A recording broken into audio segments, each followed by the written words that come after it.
Good morning, everyone, and welcome to another episode of This is Revolution Podcast. I am your host, Jason Miles, and boy, do we have an exciting show for you today.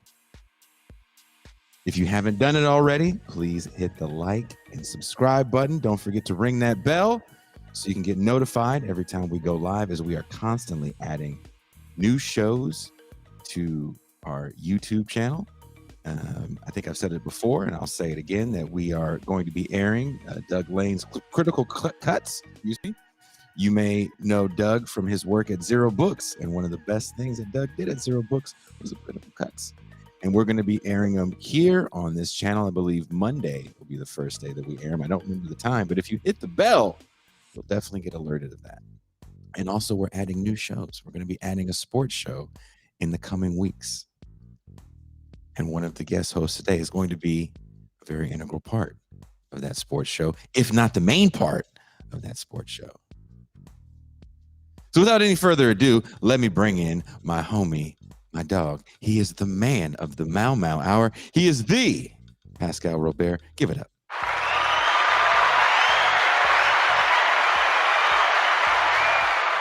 Peace and greetings to the chat. Peace and greetings to the audience. Peace and greetings, Jason Miles. So today is like diversity day across the internet, huh? It's just I know. See? Diversity and inclusion. I know. Everyone's talking about the DEI. Look, Strom, we have to put this on the screen. Look at crazy ass Strom. True enemies of the lane wind up slain.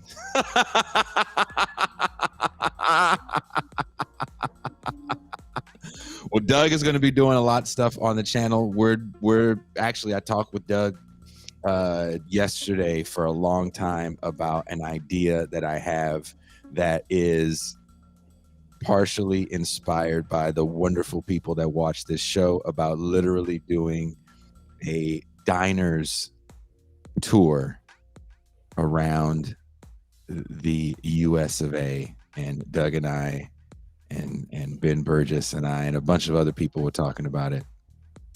So I'm looking forward to actually rolling that out, probably sooner than later. I might even say something I will be doing next week with a bunch of these other internet cats that kind of plays into that. Also, we have to bring in the other important person for these Saturday shows. Pascal, what is going on in your background? I think you got a meeting in the ladies' room. Uh-oh. He used to be the only black man in Maine. Now he is one of many in Virginia, but he is maybe the 7th most important black person on his floor. Not even in the building, just on his floor. He is Marcus of the Left Flank Bets.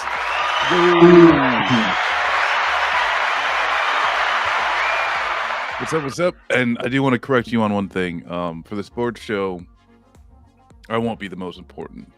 Here at This is Revolution, is a revolution in and of itself, as having white men front some of these shows. So, like you said, Doug Lane is going to be having a show on here. And Mac, who used to have his own podcast, this is You Don't Know History. Mm-hmm. But good dude. Very, very white. But Is he white? I thought he was some sort of ethnic. Is Irish? It's Irish and ethnic. I thought he was some sort of it was the hair, maybe. I was like, oh, maybe this gentleman is some sort of ethnic. Maybe he's from Irakistan. No. He's not from Irakistan. Damn it. McGinnis. Well, our guest today actually did have a book on Zero Books. It was interviewed by Doug Lane, and that was my first time seeing her. I thought the book title was interesting. Christine Louis-Dit-Sully grew up in the banlieue 93, a working class area near Paris, France, that used to be demonized, but she has since Also lived in the UK, US, and Germany. She worked for nearly 20 years in academia, biological research. Since leaving her laboratory bench career, she has widened her field of research to politics and the humanities. Her research for her second PhD started with her looking at the demand for safe space in US and UK universities. It led her to examine important issues such as identity, the self, race, citizenship, the meaning of politics, and identity politics. After reading some of the books and articles published today, she wrote her first book to remind herself and others that there have been and there are other ways of understanding the world around us. She is the author of Transcending Racial Divisions. Will you stand by me? I want Pascal to say her name because I love it when you say it with the French accent. Christine Louis-Dit-Sully. There she is.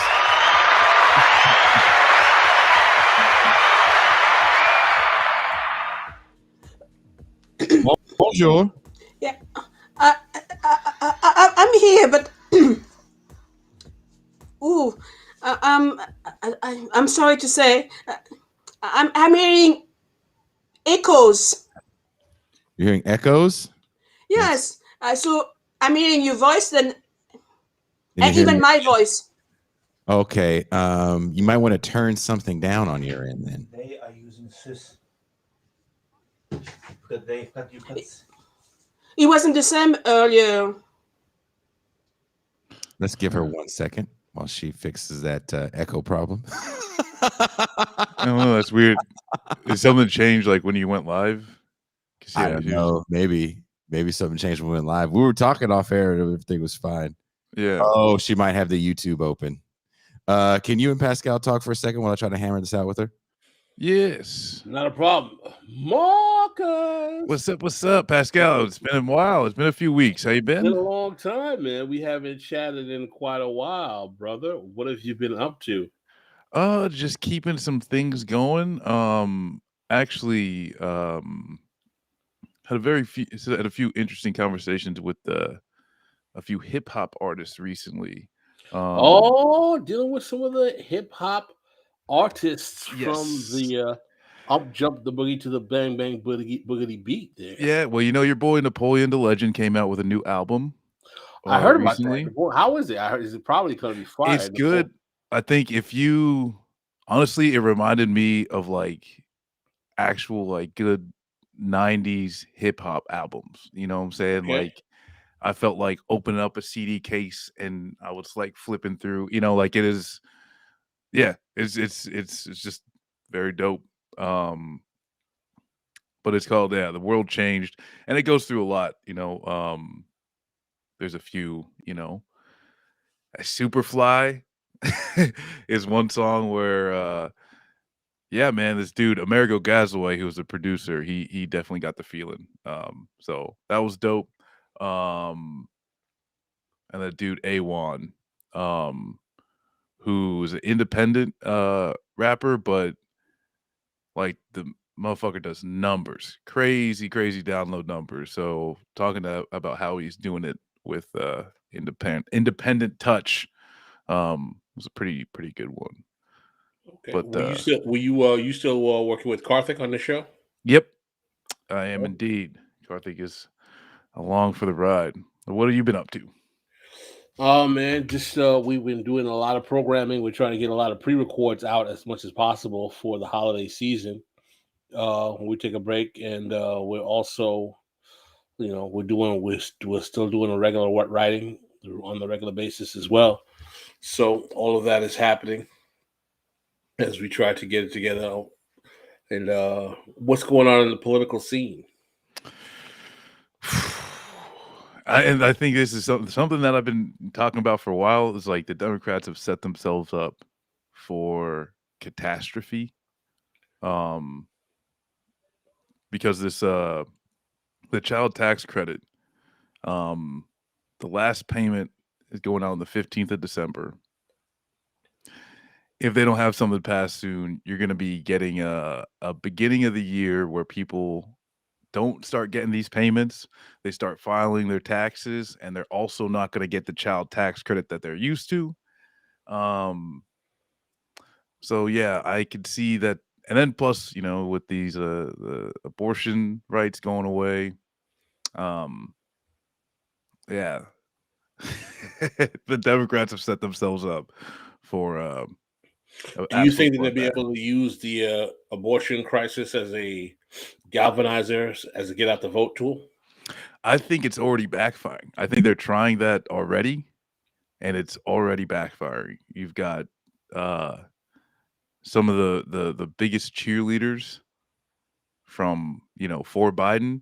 Now they are, because that's what they like. The Senate Democrats are like literally right now sending out emailers saying, "Hey, if you want us to protect Roe, you got to vote." And people are responding, "We already did." Um, Wow. As in, we voted to get you in office, and that should be enough. you're here now.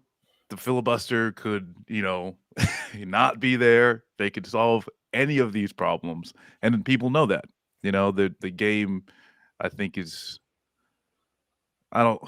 I'm not gonna say the game is up for the Democratic Party, but for a lot of their cheerleaders. But like by the time it comes to vote, they might be still doing the lesser of two evils type of thing.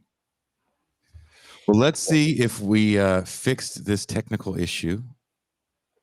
They might be still doing the lesser of two evils type You of thing. still have a window open. Now I Well, have an let's echo. see If you if need. we fix the technical issue. All right, Can Mark. you hear me? They might be still doing the Let me. We're having some technical difficulty issues. Marcus. Yeah, I don't know. This is good now. The deep state doesn't want us to have this conversation. That's what it is. Or Exactly. it actually just might be Kuba jealous that he's not here right now, and so he's messing with it. So listen, what exactly is going to be the nature of this sports show that you guys are working on? I think from Mac's perspective is more of just like, I think, some of the day-to-day stuff. But I'm hoping to be able to dive, I don't know, into some of the deeper issues in sports. And I think one of the more recent ones is college players being able to own their rights, and seeing how that kind of plays out for for college students. I think in a few years you might be seeing like states adjusting their like tax brackets or tax um or just their taxes to adhere to college students to get some of those big names. But yeah, I don't know.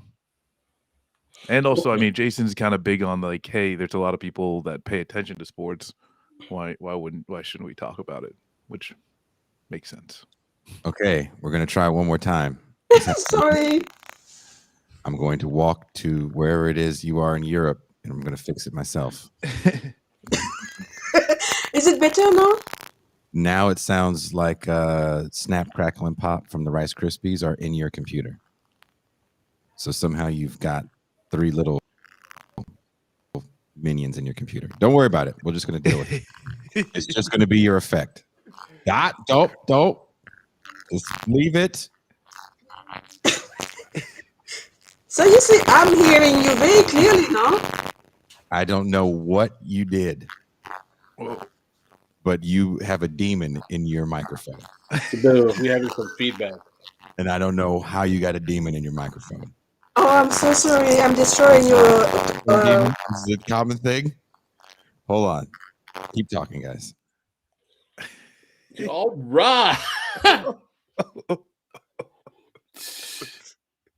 This is the most aggressive deep state action I think that we've had on the show before. Absolutely, man. This has got to be some kind of like international consortium of intelligence officers coming together, be like, no, we cannot have the European woman talking about our race and transcending it on the Revolution podcast. I think that's something that is very dangerous, right? A black woman trying to criticize the state of identity politics.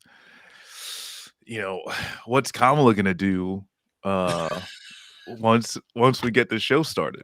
Clutch the pearls. Yeah. And the ducks. Okay, we're here. Christine, can you hear us? I can hear you now. Good. But You're you said demon free. You're demon free. You're fine now. The Oh, demon's okay. gone. The bad man's gone. We did an exorcism on your computer.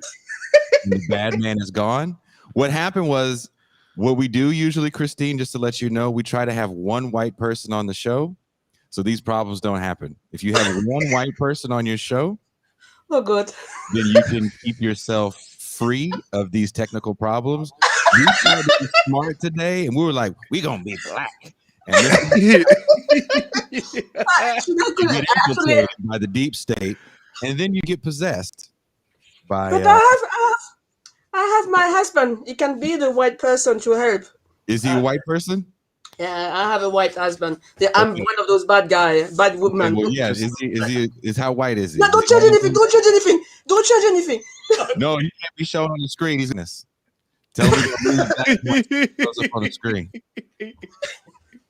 Okay. Tell him I'm just joking. I'm not serious. He could It's definitely. okay. Okay, he knows I'm joking. That's good that he knows I'm joking. Yes, you know. It is totally fine. You and your white husband. All right, I'm going to stop. Thank you guys for your patience. While we've been. Sorry. Oh shit! Bring him back because your shit is acting up again. Bring his white ass back. Oh no. Yeah, you need the white man sitting next to you at all times. Seriously? Yeah, that's what the rule book says. Andreas? Seriously? Yeah, I'm We're serious. having the feedback again. Oh, but Yeah, you gotta don't bring him touch back. anything. Yeah, hold on. I'm gonna read this while you fix your problem. I'm assuming that the internet sucks in Germany now. I thought the Germans had this super dope technology on fleek all the time. Apparently not. Apparently not. But that does prove our point that you have to have at least one white person next to you at all times when doing this. Just one. Yeah, I feel like as soon as he left the room, it was. Yeah, as soon as he left the room, her shit got fucked up.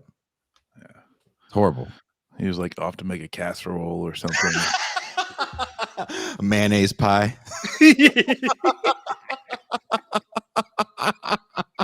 Just playing Jimmy Buffett really loud for no reason.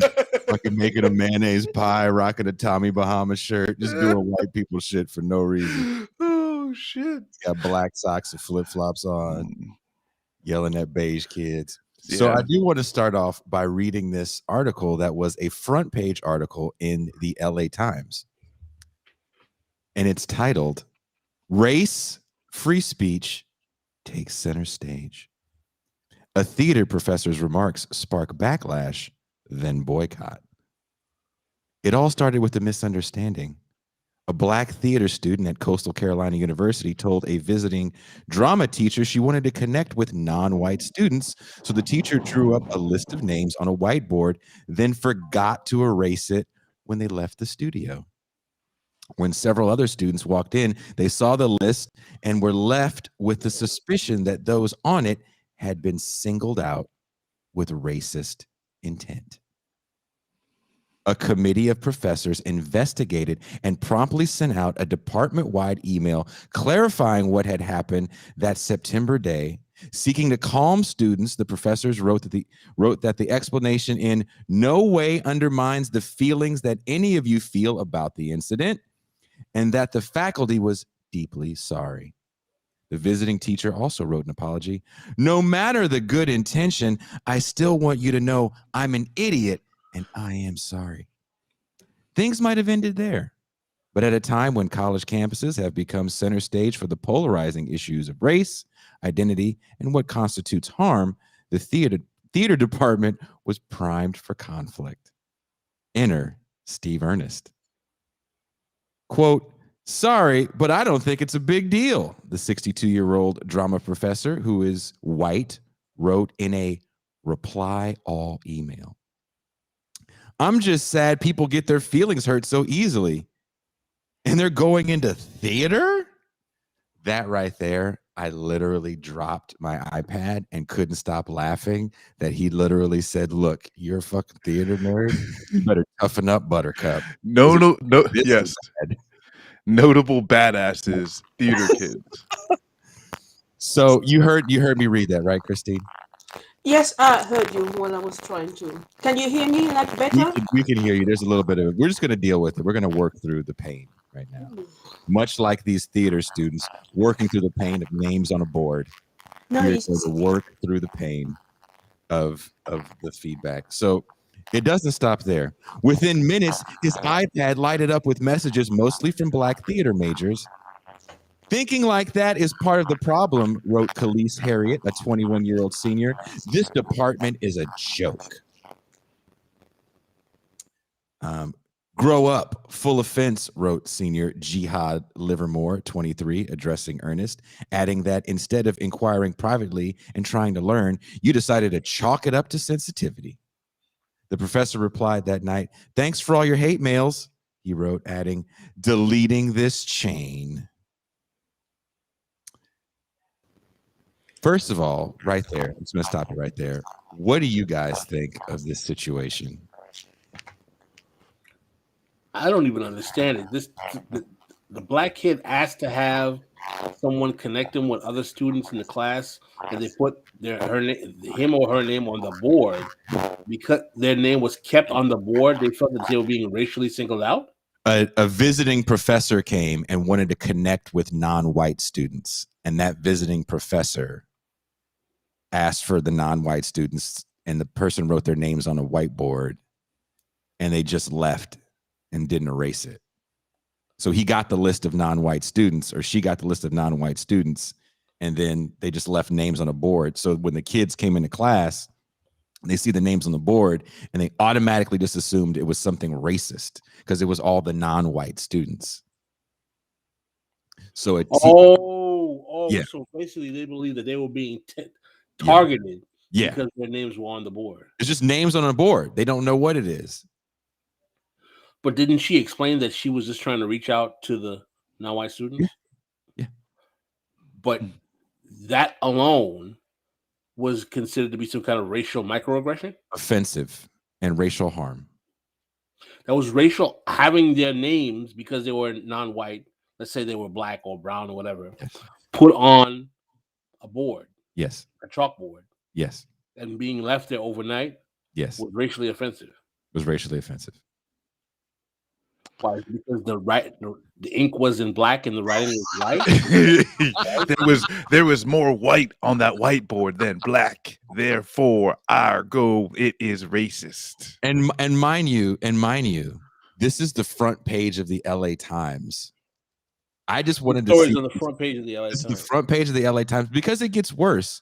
It gets worse. I kind of want to skip through. So just to let you know, the teacher in question. So one part you also have to keep in mind is that they wrote a department-wide "I'm sorry" email to the students and everybody in the department, and a professor in the department, a drama professor in the department, replies basically, "You guys are all snowflakes, get over it. Not a big deal." And the black students get mad and they boycott and they protest. Protest, like as in like signs protest? Like yes.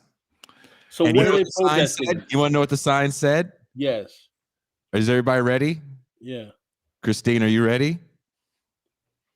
Chad, are you ready? Are you ready? Yeah. Okay, say it. Black actors matter. All right. Okay. Sorry. Black actors matter. Black actors.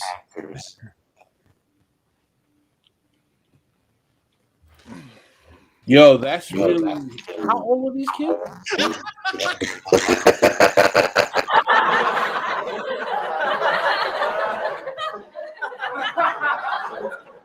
There's some times where I like people make me think that Havana syndrome is more real than racism. How old were the kids? These are college-age students in their 20s. Wow, man. Black actors matter. Wow, man. Makes me feel like I was overly sensitive in high school when Joyce Carducci was calling me a Moulignan, man. Jeez. So imagine Pascal's going to school and the principal's like, hey, where's that Moulin kid? He kind of smart over there. Hey, Moulin. Wow. I read that and I almost shit because I was laughing so hard, and it actually got worse. Now, keep in mind, all night I'm reading Christine's book about race and anti-racism, and I'm coming up with questions for the show and talking points for the show, and I fucking open the paper just to see what the headlines are. I just sometimes just get it for the headlines. And then bam, I read this thing and I'm trying to, that's why I was a little late actually coming on the street, because I'm reading this and I'm like, this can't be real. And that's when I was like, I hit you guys up and I was like, I'm going to open this up. I had a whole opening where I'm reading part of Christine's book, and I highlighted all these fucking parts of her book that I wanted to read and address. And then I was like, no, fuck that, because this is pretty much her book in a nutshell. And we're going to use what she's talking about in her book in real time to examine this. Now, before I unmute you, Christine, we have to make sure that the demons are gone out of your computer, because when I turned you on again, it was demonified. So make sure the demons are gone. You know what? I'm going to close this. Save this single thing. I can't close my. Oh, now I want to add a special caveat to this. The teacher that sent the reply all email out about the sensitivity of the students is a 65-year-old white man and Trump supporter. Also, to complicate matters even more, because you just can't be a Trump supporter and a drama teacher, he's a huge fan of European avant-garde cinema. His favorite movie, or one of his movies that he likes, depicts a scene where a father is placing his penis on a table while his daughter swings a hammer over it. So he's into that whole thing. Fucks up your whole notion of what you think about a Trump supporter. So, of course, all of this comes out as a result of this particular fracas about the kids. Because the names on the board, literally just names on the board.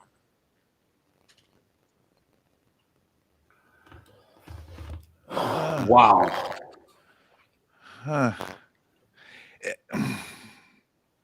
That Monday morning, dozens of students dressed in black skipped classes. Messages were pinned on doors and notice boards across humanities and arts building. Fire the racist. Time to resign. And black actors matter. Wow.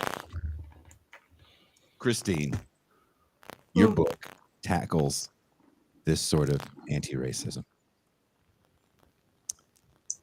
What would you say to these very angry students? We can hear you now. Oh, sorry, because it's written the host muted your. Sorry, really not. I'm not sure if I want to say out loud what I want to say to them.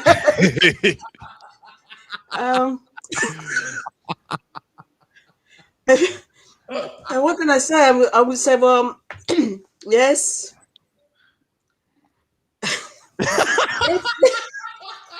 No, let's be serious. I mean, I will say, well, there is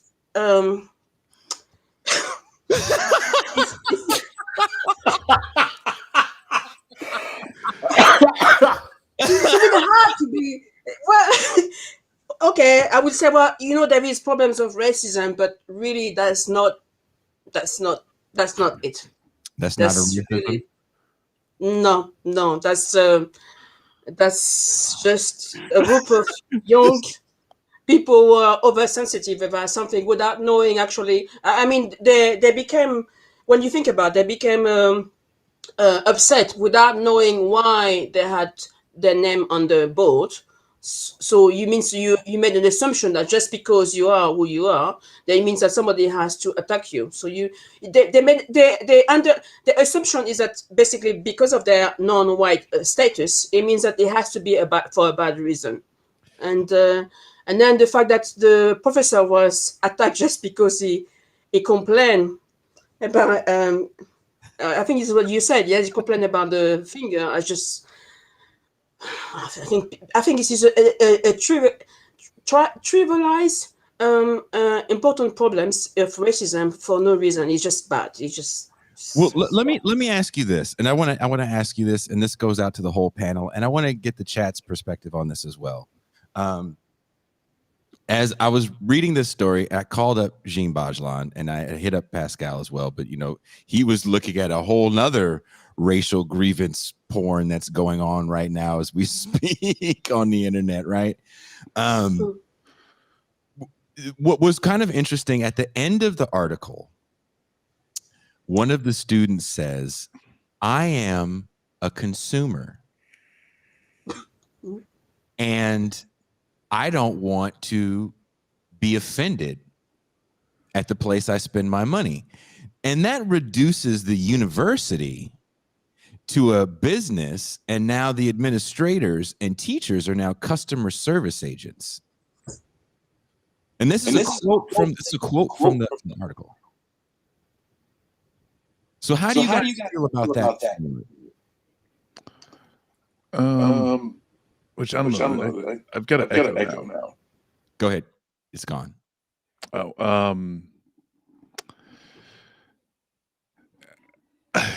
I think this is just kind of like an overlapping of a few different issues, because like that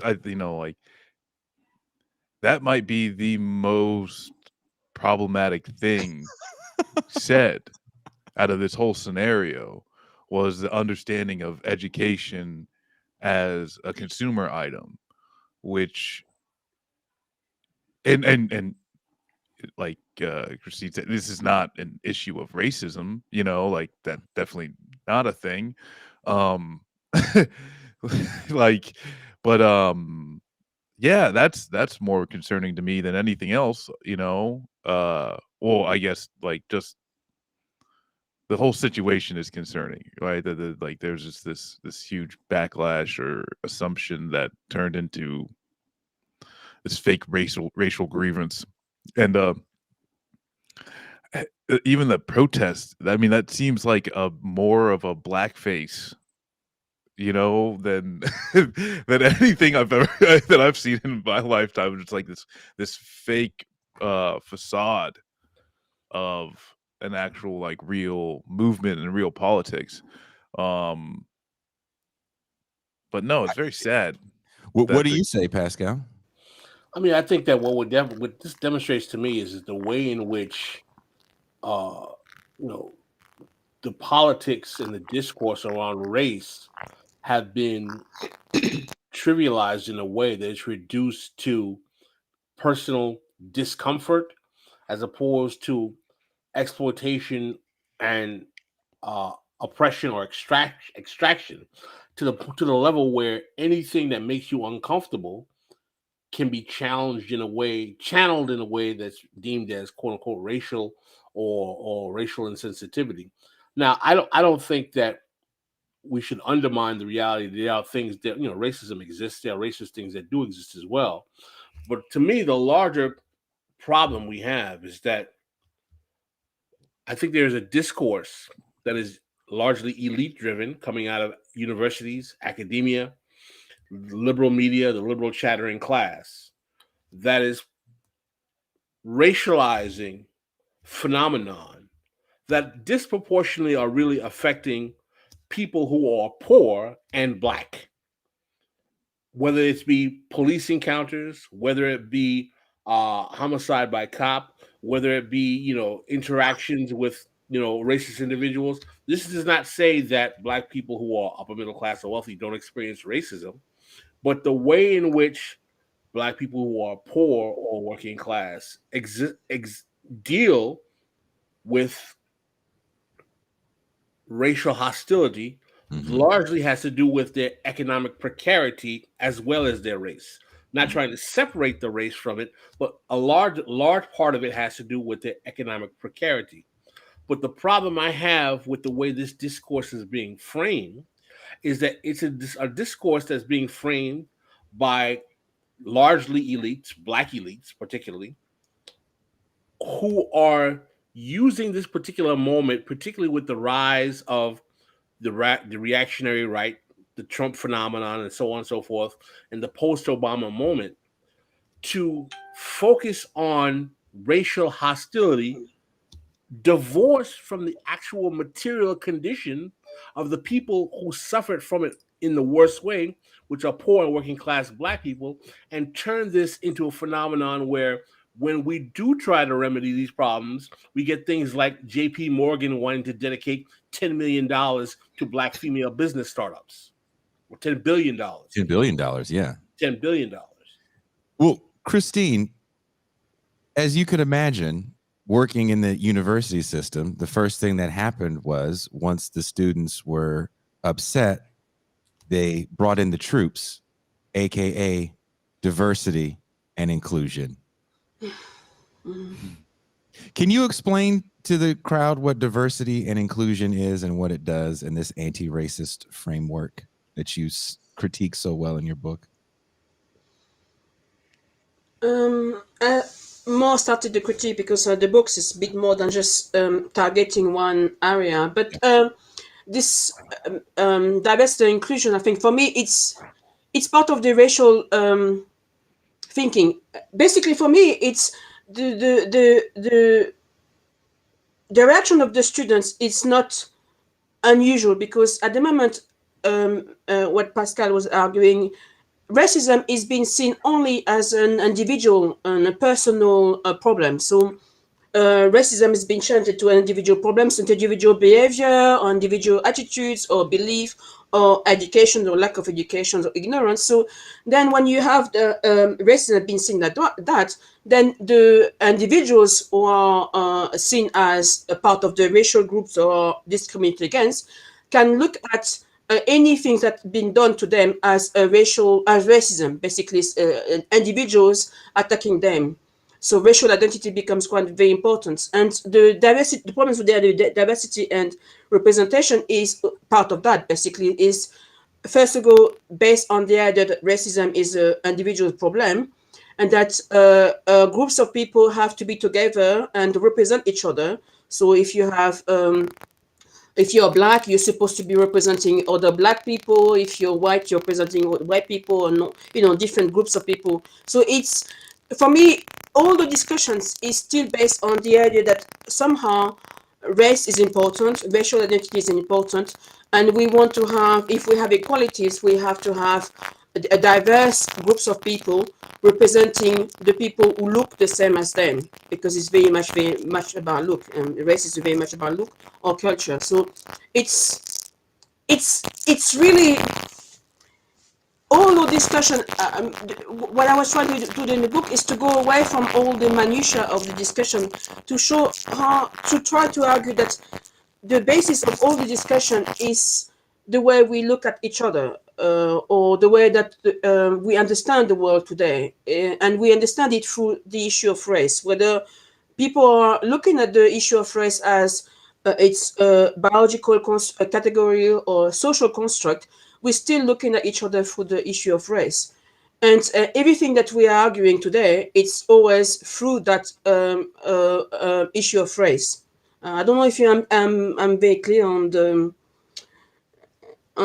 thing. Is I go away from the silliness of the discussion, because I think the American discussions on race is absolutely, can be silly, and it's horrible, and it's going nowhere. It's just a fight between different groups of people. I try to go away and show that, and actually we don't even oppose the underlying issue that's creating the issue of race, because the racism has been discussed as only an individual problems, and then you end up having individuals fighting against individuals, and never challenge the whole notion of racism as a social problem. I don't know if you understand what I'm trying to say. Well, Or I can mean, you hear me? I think that one of the things that you're saying, and I agree with you, is that when you look at some of the recent literature, I don't want to say scholarship, that's being written by proponents of this particular, I call it liberal anti-racism, because part of the problem I have with the way of framing anti-racism as a bad thing is because I think that we're actually giving away a concept that traditionally has been a long part of a struggle for people in American society to challenge, actually fighting racism.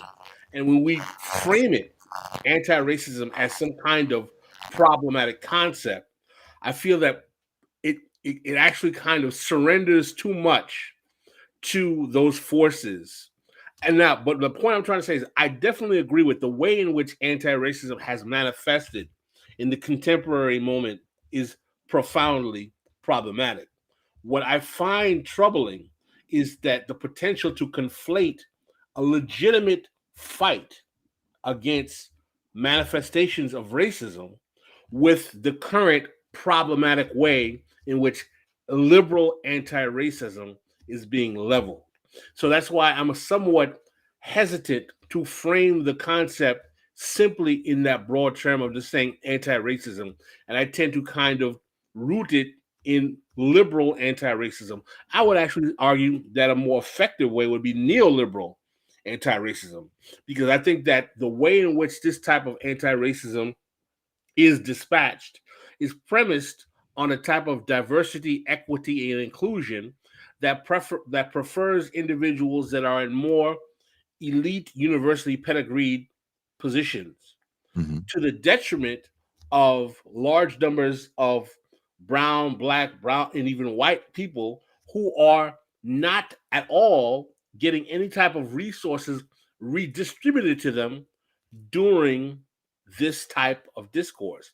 One of the things that's fascinating is, if you actually consider, is that in terms of actual positions of power in American society over the last 50 years, whether it be in governance, political positions, in corporate boards, even though there has not been massive overflowing opening, there has been a diversification of positions compared to what we had 50, 60 years ago. So yes, you're going to see more black people in the newsroom. You're going to see more black people who are leading men in Hollywood. You're going to see sprinklings of black people in corporate boards, very small sprinklings, but you're going to see black people working in financial services sectors, university professors, so on and so forth. But at the same time, the overall inequality and economic inequality and even racial disparity equality is precipitating. It's growing more and more. So we are having a diversification at the top, but we're having no economic inclusion at the bottom. So what ends up happening is that all of this discourse about race, diversity, inclusion, anti-racism really becomes an elite project in which you are facilitating the rise of a multiracial cadre of elites at a top surrounding a pie that is shrinking, while everyone else that is not in that cadre is not even getting a piece of the crust of that pie.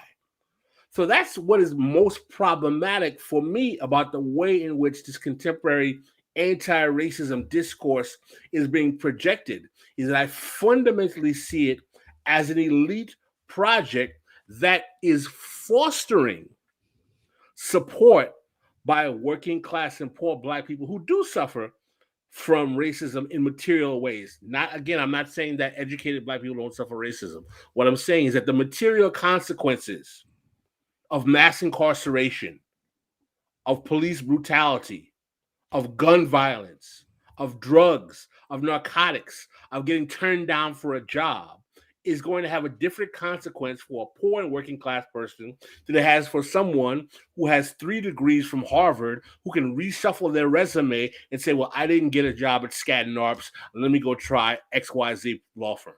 Yeah. Oh, sorry, Christine. You want to say something, Christine? Yeah, I agree.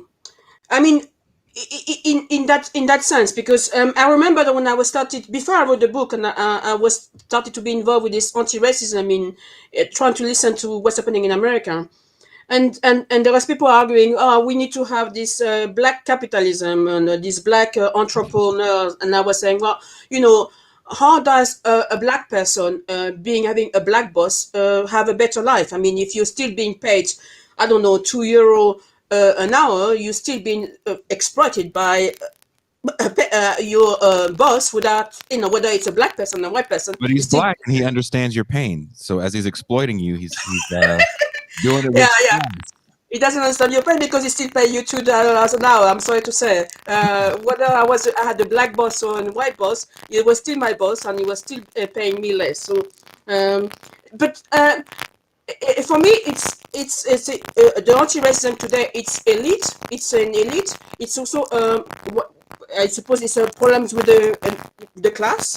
Mm-hmm. But I think my problem is also that it doesn't challenge. It's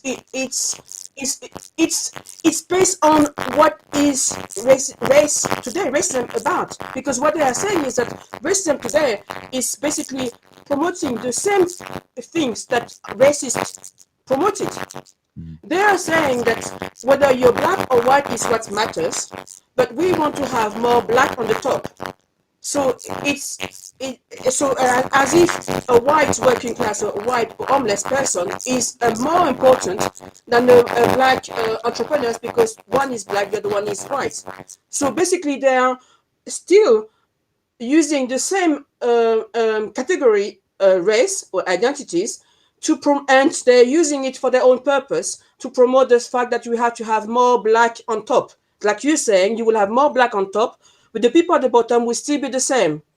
You will have white and black and Asians, all kind of people at the bottom that will still be suffering. But somehow we're supposed to be feeling better because there will be a black president or a black prime minister, and when you listen to those kind of politics, you can see that this is really a class politics in that sense. Is that it is anti-racism for the middle class and the upper class to basically get more power for themselves and forget about everybody else. But you can also go further and saying that they are using the same arguments that the racists used to argue, and the same anti-racism today, racism is anti-human. It's the same. They're dividing humanity in the same way with race, and saying that somehow our racial identities can determine and explain ourselves. You were asking me about this diversity and representation. This is what they are saying. They are saying that somehow, just because somebody has the same race as me, a black person, they have my interest. They have the same interest as me. Why? What if somebody is the prime minister in America or in non-America, in the UK, for example? Why, just because we have the same color or the same race, we have the same interest? It's basically saying that somehow my racial identity determines me and determines somebody else. It's really, for me, it's really anti-human, but also anti-political. Christine and Pascal and Marcus, do you think capitalism drives racism or racism drives capitalism? I don't think I think it's a matter of driving or not driving. I believe that it's a utility.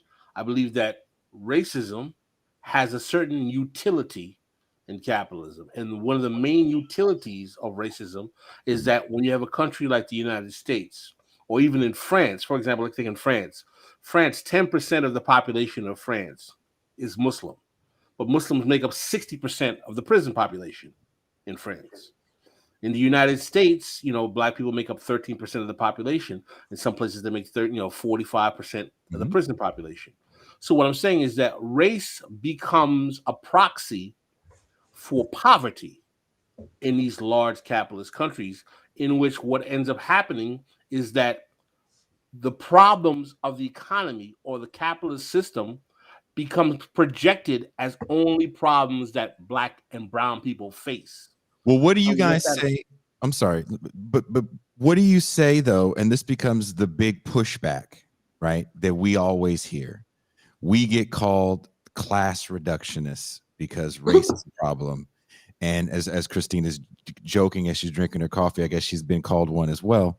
And they always say, if you point out any sort of disparities between Black people on top financially, the next thing the race first person says is, well, those rich Black people aren't as rich as their white counterparts. Ergo, racism is real. I mean, let me ask you a question. If the top 10% of Black people own 75% of Black wealth, and the top 10% of white people own 75% of white wealth, does that make the top 10% of Black people any more generous just because Black people generally have less wealth? That means that 75% of the wealth is still going to 10% of folks who are, and I would argue that it's even worse because they're telling you that you should be proud of the fact that I own 75% of your wealth because I'm giving you a model to help you uplift yourself by being a person that maintains 75% of that wealth. So the thing that's ironic to me, to those that say, was like, well, because the Black elite doesn't have the same amount of wealth as white people, that somehow that doesn't make their politics as problematic. When E. Franklin Frazier wrote Black Bourgeoisie in 1957, the Black elite had less wealth. And the phenomenon he was talking about demonstrated why they were not only as problematic, but even more problematic. When Harold Cruz wrote The Crisis of the Negro Intellectual in 1967, and he literally said that, all bourgeoisies sell out, but no bourgeoisie sells out for a lower amount of money than the American Black bourgeoisie. That was in 1967. So the point I'm trying to make is that the fact that they have less wealth than the white elite does not necessarily in any way diminish the fact that their position in society as not only racial ventriloquists, but as social control agents of the Black poor and working class makes them problematic in terms of how they deal with the majority of Black people who are not at the top of that 10% receiving 75% of Black wealth. And I would also argue that if that is the problem, what if the remedy for the racial wealth gap in the eyes of the ruling class is like, well, since 80%, and this is a fact, 80% of the racial wealth gap is between the top 10% of Blacks and the top 10% of whites, well, why don't we just increase the racial wealth of the top 10% of Blacks, make it parenting to the top 10% of whites, and that's fine. I mean, literally, and I posted this on social media, there is an event coming up this week at Harvard Business School that is arguing more Black people as board members of the Federal Reserve Bank as a means of closing the racial wealth gap. That's the title of the function. In other words, they're arguing that one of the best ways to close the racial wealth gap is to get more Black people to be on the board of the Federal Reserve. So what Black people exactly is that going to help?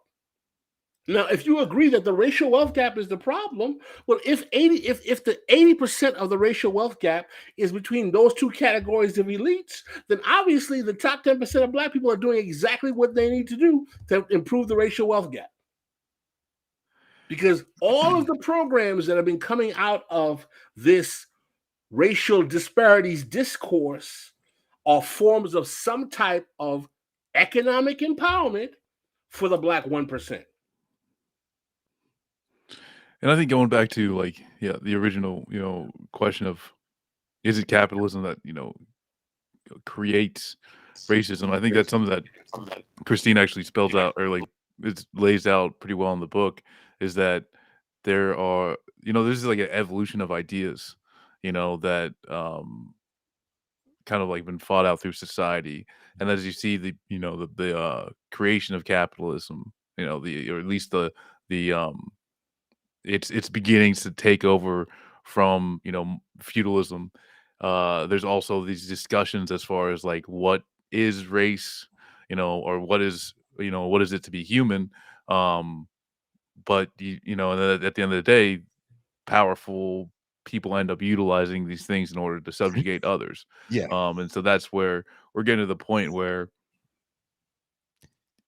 yeah, at the end of the day, we're existing under capitalism and races. There becomes this argument where, and I want to hear what Christine has to say once we stop with her echo that we're getting from her.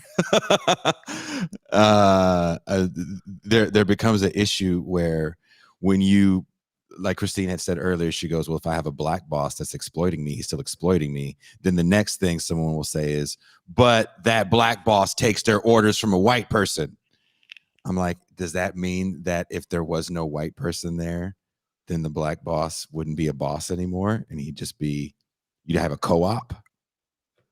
Like, I mean, at the end of the day, what is the role? What is then the role of the? It's almost like there's this Afro-pessimistic framework in which everybody thinks in.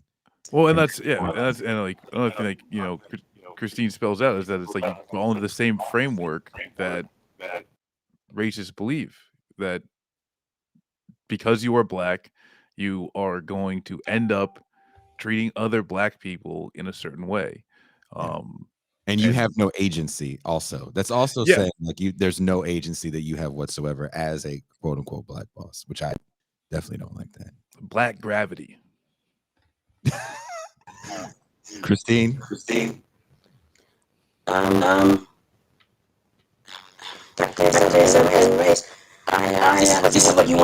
Hold on, Christine. It's so bad right now. I don't know what is wrong with you. Can you guys talk for a second while I walk through her? We're going to do some troubleshooting. Okay. Yeah, we definitely having some sound.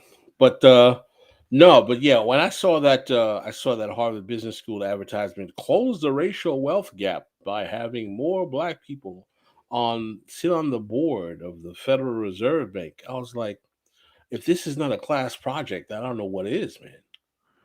And that's I mean, I think that goes 100% overlaps in like the issues between, that Christine raises in the book, between the article that Jason was reading, and that's like the neoliberalism of, race discourse, to where if you literally just going down to, hey, just a few individual people in the right place will mean something for millions of people existing within a country.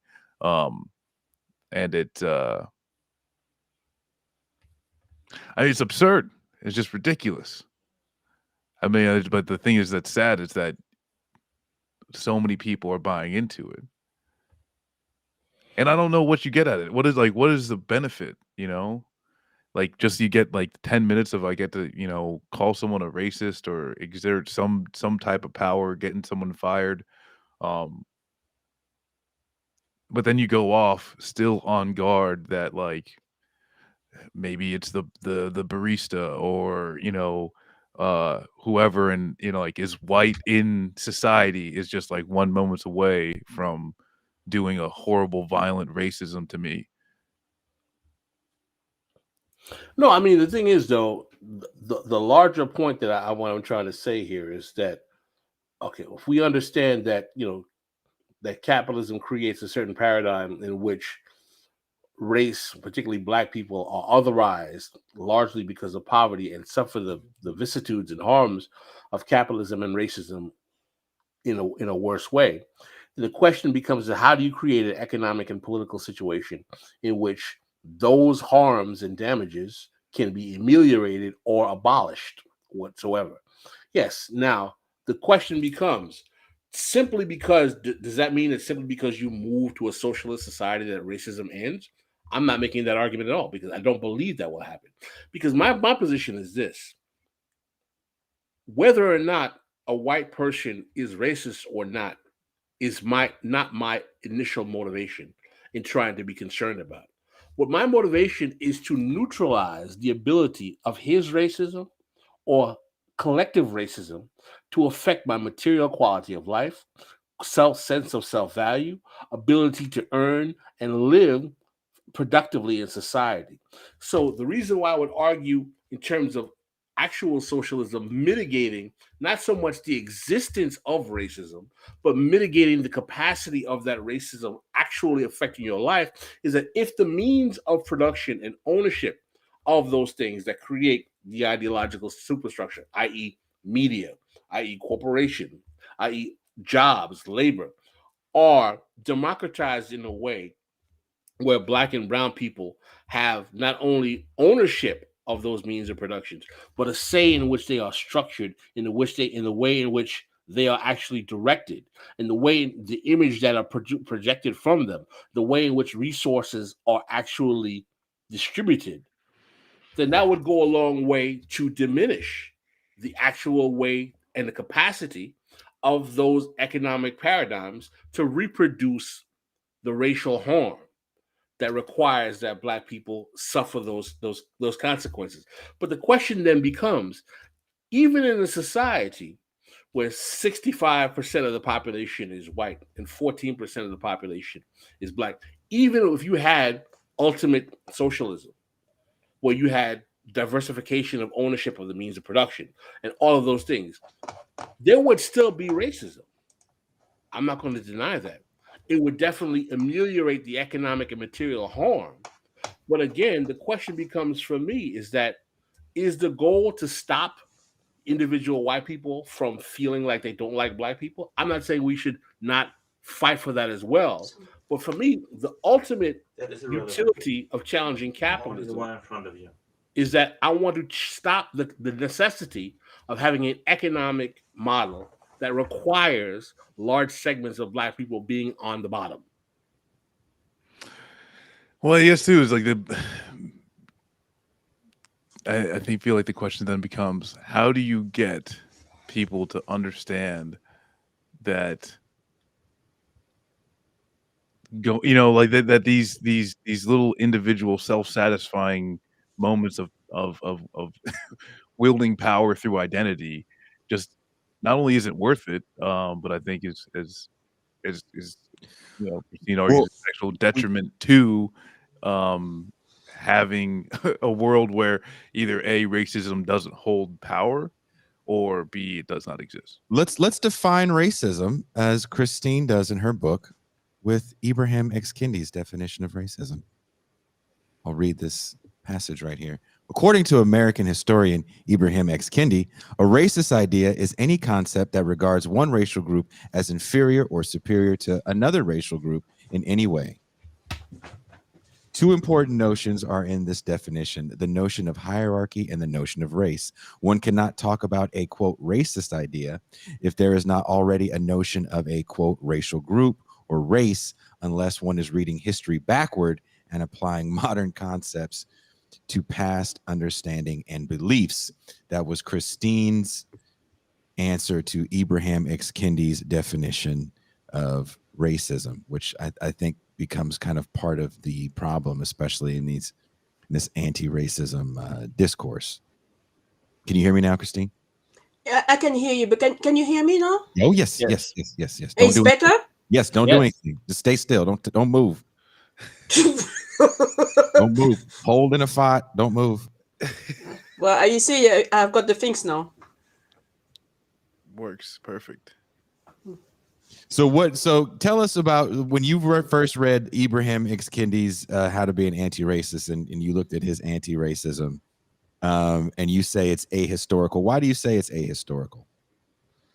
But it's not the only one. The way that people are looking at race, basically they're looking at race as if it was something that is continuous. It's always been like that. So you have different race, and then people look at superior and inferiority, and this is how they look, and they're arguing that racism is something that is been happening for as long as there was black and white people. There was always racism kind of thing. So it's becoming very ahistorical because, first of all, they don't look at the developments of the notion of race, And in the quote that you were saying is that also the hierarchy, as if the argument is if there is no hierarchy, then there will be no racism. But the issue that I was discussing also later in the book is that when you talk about race equality, you also using the notion of race, which is always the problems, the underlying basis of racism.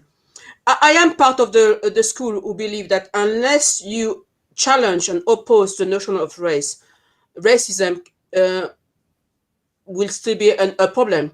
It doesn't have to be black and white. I can imagine that, for example, in America, you will have no problem between black and white people, but you could have, for example, the Muslims or the Jews or other groups of people going to be defined and rationalized and being put at the bottom of the society. So it's it's it's the notion and that is in problems. And Candy and others basically trying to look at what we have today and then go back to the past and in human history and trying to argue that as if all the differences that people had in the past was the same as what we have today. In the book, I was talking about the Greek, for example, and I'm saying that the problems of today and in the past, human diversity is a fact of life. We have all kind of people, I'm talking about the look and the biology. We all kind of people, but human diversity doesn't mean we have to be divided into race. Mhm. In America, race and racial identity is really important. It seems that before I started to look at the things with America, I thought that the issue of nobody will believe that race was so important. Like, it's not the biological category, it's not the science category. We already discussed that. That's been discredited. Is past notion. When you look at the discussion in America, a lot of people still believe in the issue of race. Either it's a notion of race. Either they believe it's a biological category, or it's based on ancestry, it's based on history, or it's based on social construct. That's what some people also are arguing. But the notion of race, the idea that we can divide people into different races and we can understand the world through races, is really strong. And until we challenge that, we have racism, whether it's with black or white or Asian or Muslims or another category, because it's still based on an anti-human way of looking at the world, an anti-political notion. The problems that we have today are historical in a sense, is that they are going to go and look at the world today and then saying, oh, people didn't like each other in the past, and they have different groups of people, so they must be racist in the past. So completely misunderstanding of what history is about and what is the importance of race today compared to the lack of notion of race in the past. I don't know if you. I'm not very good when I talk with this things.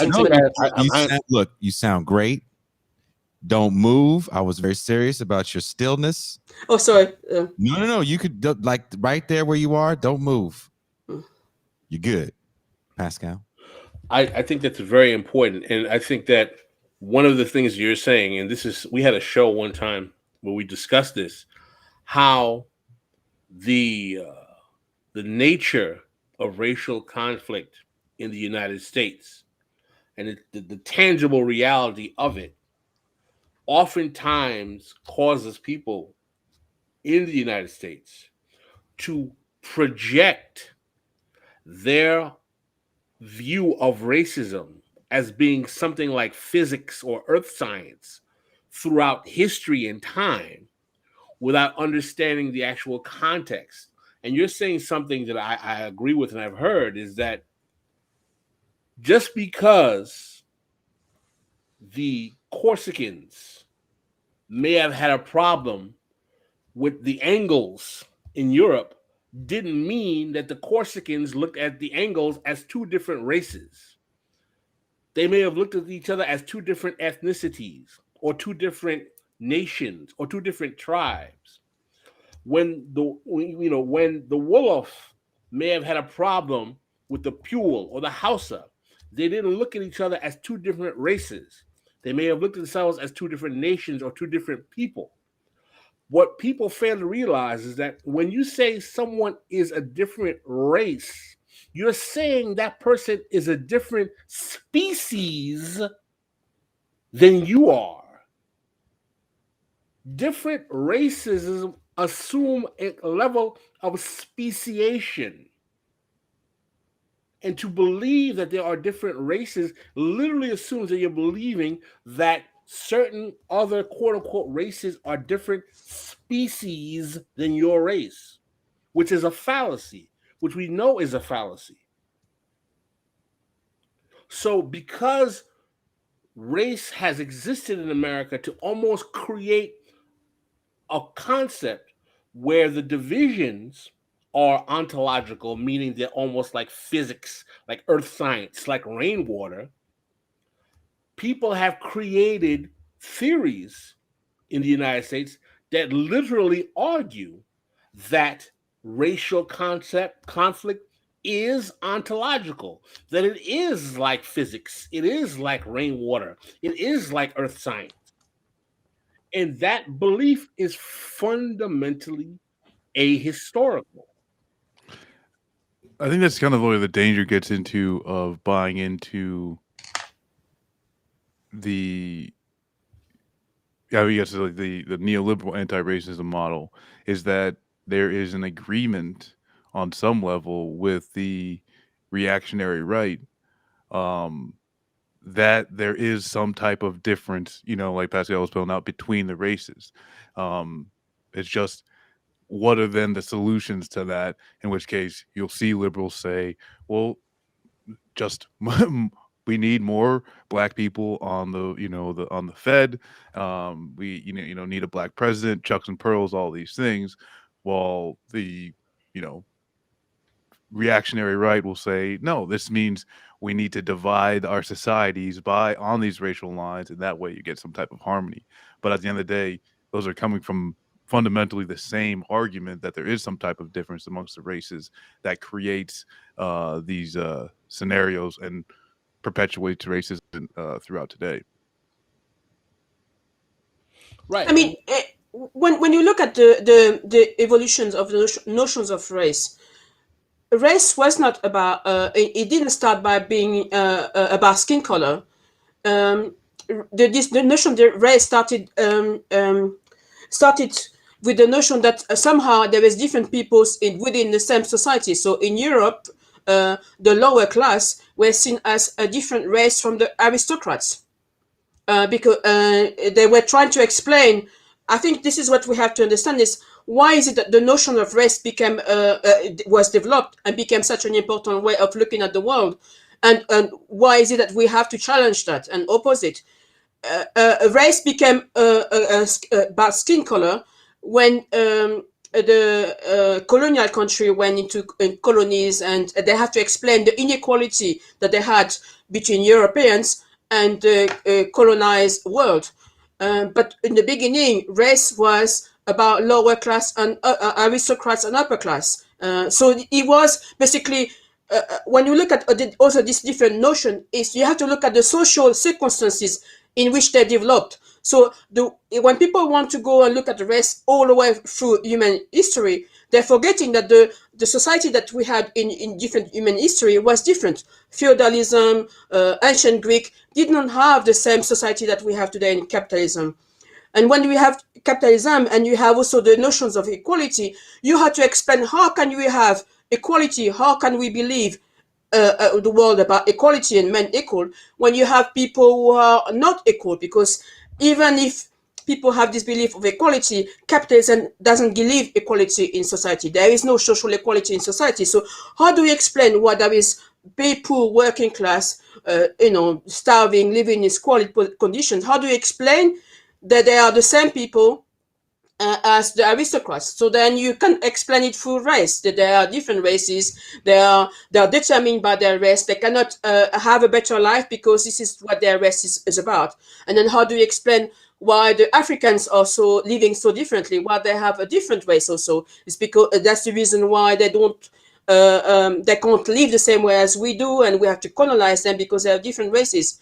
So the notion, if we understand why the notion of race becomes developed and so important, we can also challenge it today. And the reason why I'm stressing that is because it is the basis of the issue of racism. But I also don't think that racism exists, but I don't think racism is the most important issue that we have to challenge. And I think the arguments that we look at the black pool being as exploited as the white pool is one argument showing that challenging racism only is not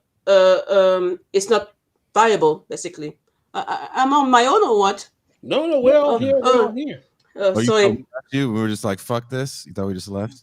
No, we She didn't see it, so she thought because the screen was bigger, so she didn't see us.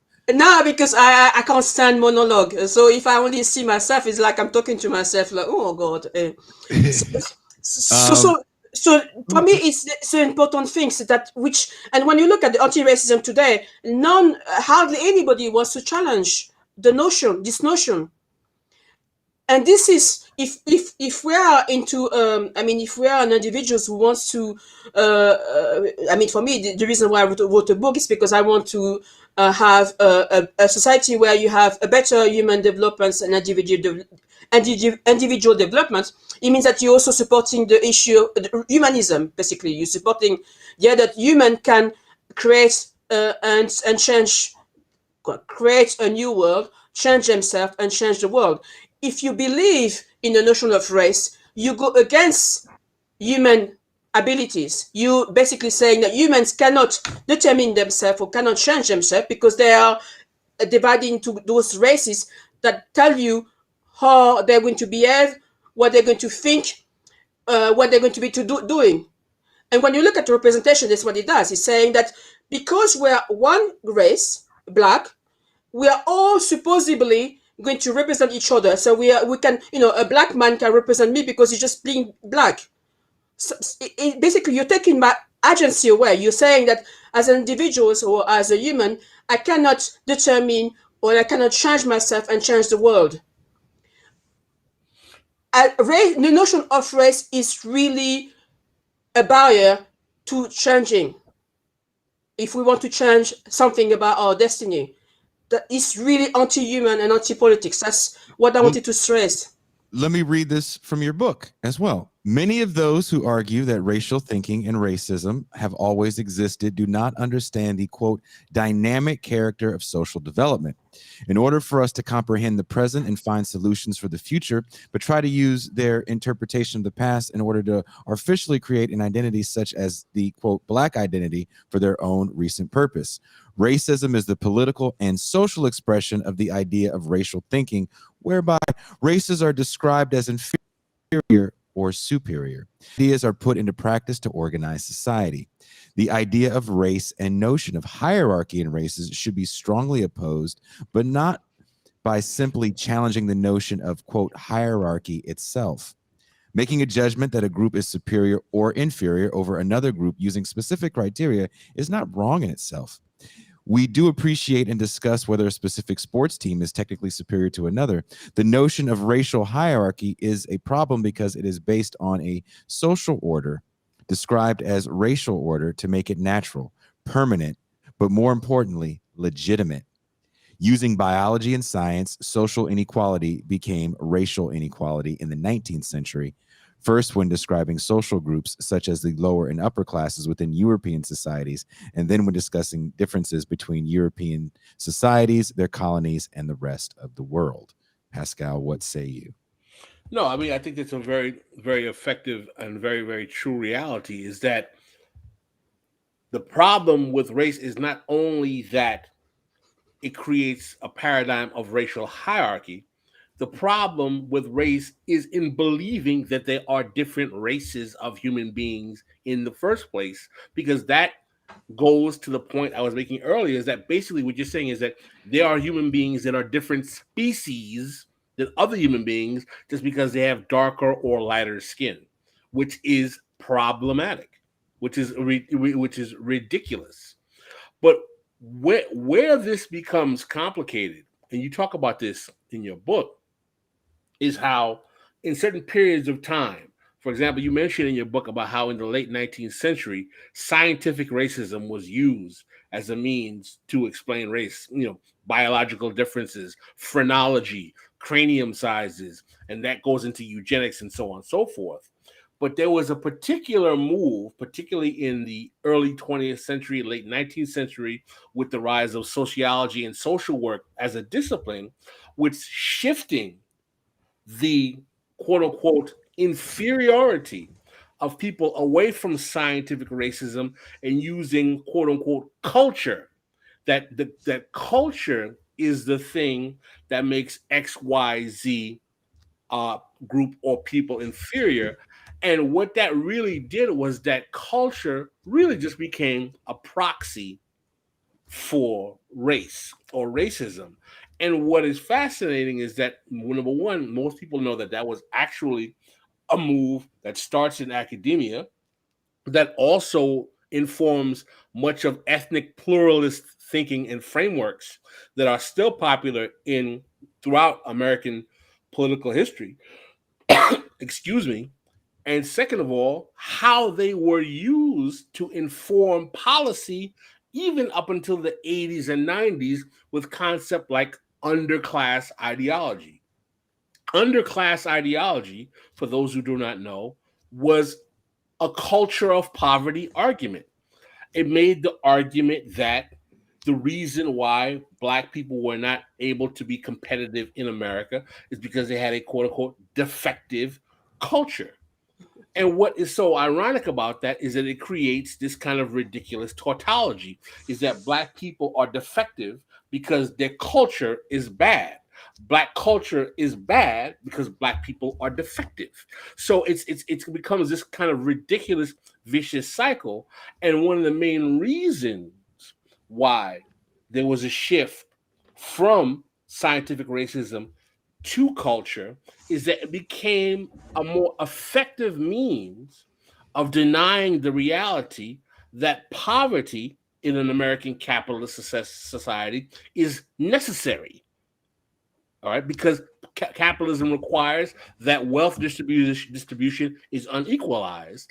And in order to justify racialization of poverty, to again make it seem like these people are culturally defective and they're the only ones who don't succeed, it becomes necessary to reify this culture of poverty argument without acknowledging it's like maybe these people are poor because up until the 60s you relegated almost 70% of their labor to being sharecroppers and domestic workers. Maybe the reason you have this racial wealth gap is until 1965, most of them were still working on plantations or as maids and butlers. Or maybe the fact that they were entering into capitalism in the 70s at a time in which massive deindustrialization was coming into play, which also led to social dislocation, family fracture, alcohol and drug abuse. The quote unquote things that you are calling cultural are a product of policy and economic choices that did not lead for the reification of what is considered socially normative family life.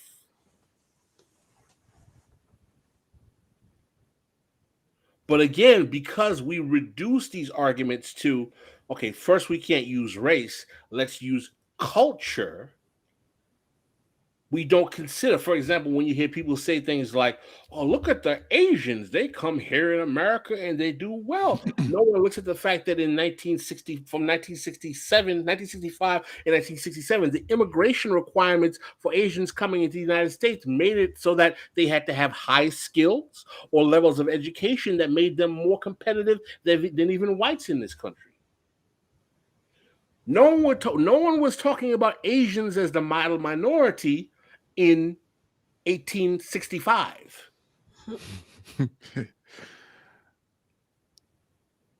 Well, they were building the railroad, so. Yeah, but you can see the problem, because like you're saying about culture and race, and actually ethnicity is the same. It's they're using they're doing the same things all the time, and they're trying to explain the inequality that you have by putting the blame onto the groups of people that you're basically rationalize. Sorry, not rationalize. So whether they use culture or whether they use race or ethnicity, you rationalize the people and then you put them into membership, and then you explain the reason why there is inequality by putting the blame onto them basically. That's one of the problems of race. Race is not, because some people always looking at a race or culture, it's just a grouping of people, but it's not only a grouping of people. It has consequences, and basically you end up putting the blame onto what I mean by a social problem. So you have a underlying modes of productions in capitalism, and you have conflicts, and because we do have two different classes, and you have conflicts, social conflicts within capitalism, and when you have the social conflicts and social problem, you're explaining by dividing and putting the blame into different groups of people. And culture does that. Culture has been replaced by race. When race in France, you're not supposed to even talk about race. Apparently, just by erasing the word West, suddenly everything will go all right. That's how the French establishment have been doing. But you see, it's basically you always are putting the blame onto the people that have to deal with the social problem. That's Absolutely. so you never challenge. So if you are an anti-racist, or you have to challenge the basis of it, because if you just go into racist, because in fact what the anti-racist people are doing today, they're making it as a permanent part of human nature. Somehow this is, there was a survey showing that racial identities is important for Black people in America. You can understand why, because at the end of the day, you Black people have been racialized groups of people. If you were Black, or if you're white, but if you're Black, you have there are certain consequences into your life when you're an American, and if you're white, it's different consequences. So the Blacks, for the Blacks to have racial identity being so important, historically that's completely normal. But then if you use racial identities or even other identities as a way of determining the people, then you creating a bias to them, basically saying that their race is more important than anything else. That's a very you're coming to a really great point, and I really wanted to go there because this is excellent. One of the consequences of the way America is racialized, and I think we will all agree with this, is that for the majority of American history, the sheer image and presence of Black people in public consciousness, whether it was in media, print media, literature, what have you, was degraded or seen as negative, or seen as socially inferior, unappealing, derogatory, sometimes bestial. In other words, throughout American history, 18th, 19th, 20th century, there is a particular way in which Blackness and ethnicity is degraded. It's not exclusive to Blackness. This is done with other ethnic groups, but in a more extreme and consistent way, you see it with Black people. For example, in the 20s and 30s, you would see these old images, step and fetch it. You have, you have the in the Dixie era, you have the kind of like, blackface imagery, so on and so forth. There's a long history in American discourse, literary, intellectual, and otherwise, of negating the value.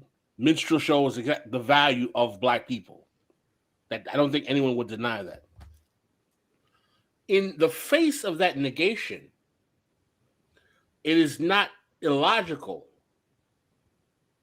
in the face of that negation, that Black people would, as a result of trying to push against those negative perceptions, create a sense of pro-Black identification that valorizes their ethnicity as a point of pride, and look towards examples of achievement as a point of pride. So what ends up happening is that it causes a conundrum, in that You're in a society where, for the supermajority of the history of this country, is rooted in a degradation of all things relative to the Black consciousness and image. And in reaction to that degradation, to maintain a certain level of personal and ideological integrity, there develops a certain type of reification of pride and collective identification with that Black identity.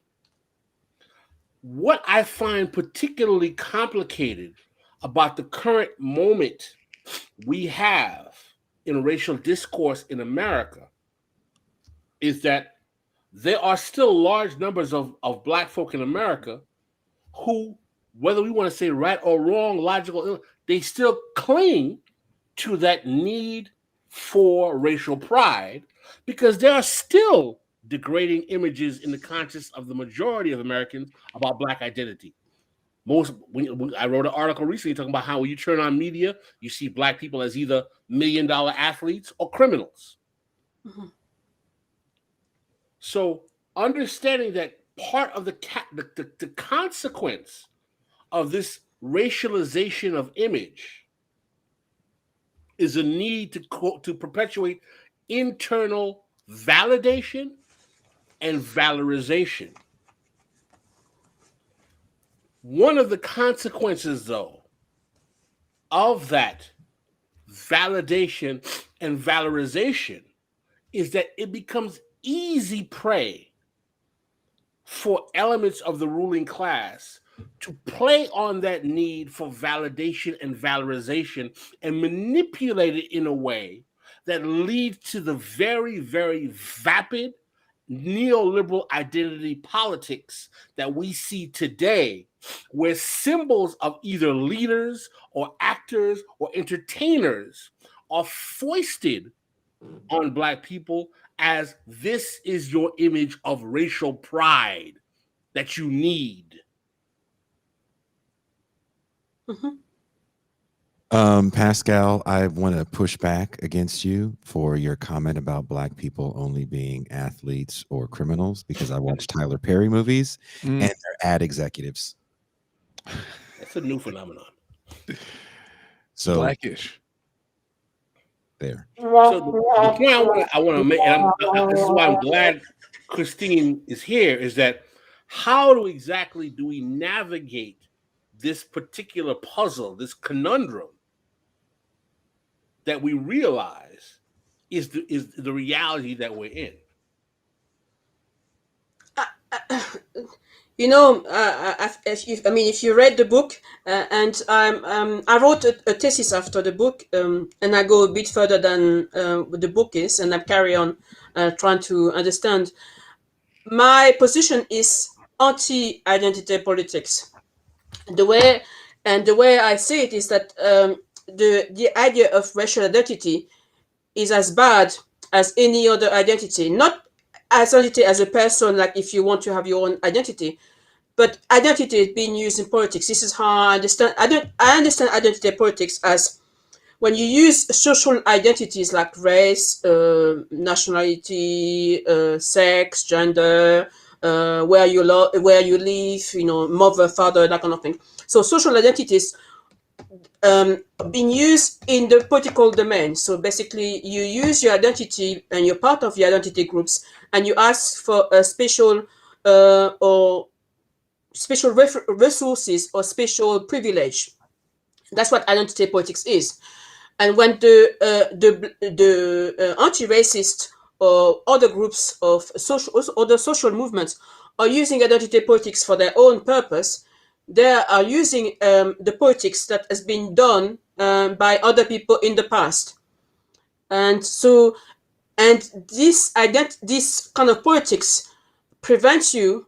You may have a better life, like you may have more rights. For example, in America, you may have more equality, but you don't go very far with this kind of identity politics, and you basically end up being competition. So racial identity is the same as any other identity politics. So you have a social identity in politics competing with other identity politics. Should I support the racial identity as black, or should I support the identity groups as black women?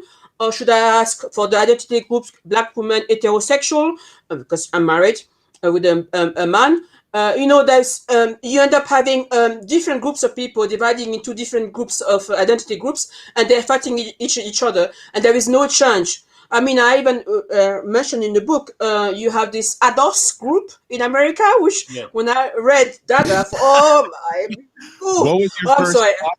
No. Hold on. We can definitely, just for a quick minute, we have to go down this rabbit hole. Christine. Oh, this is sad.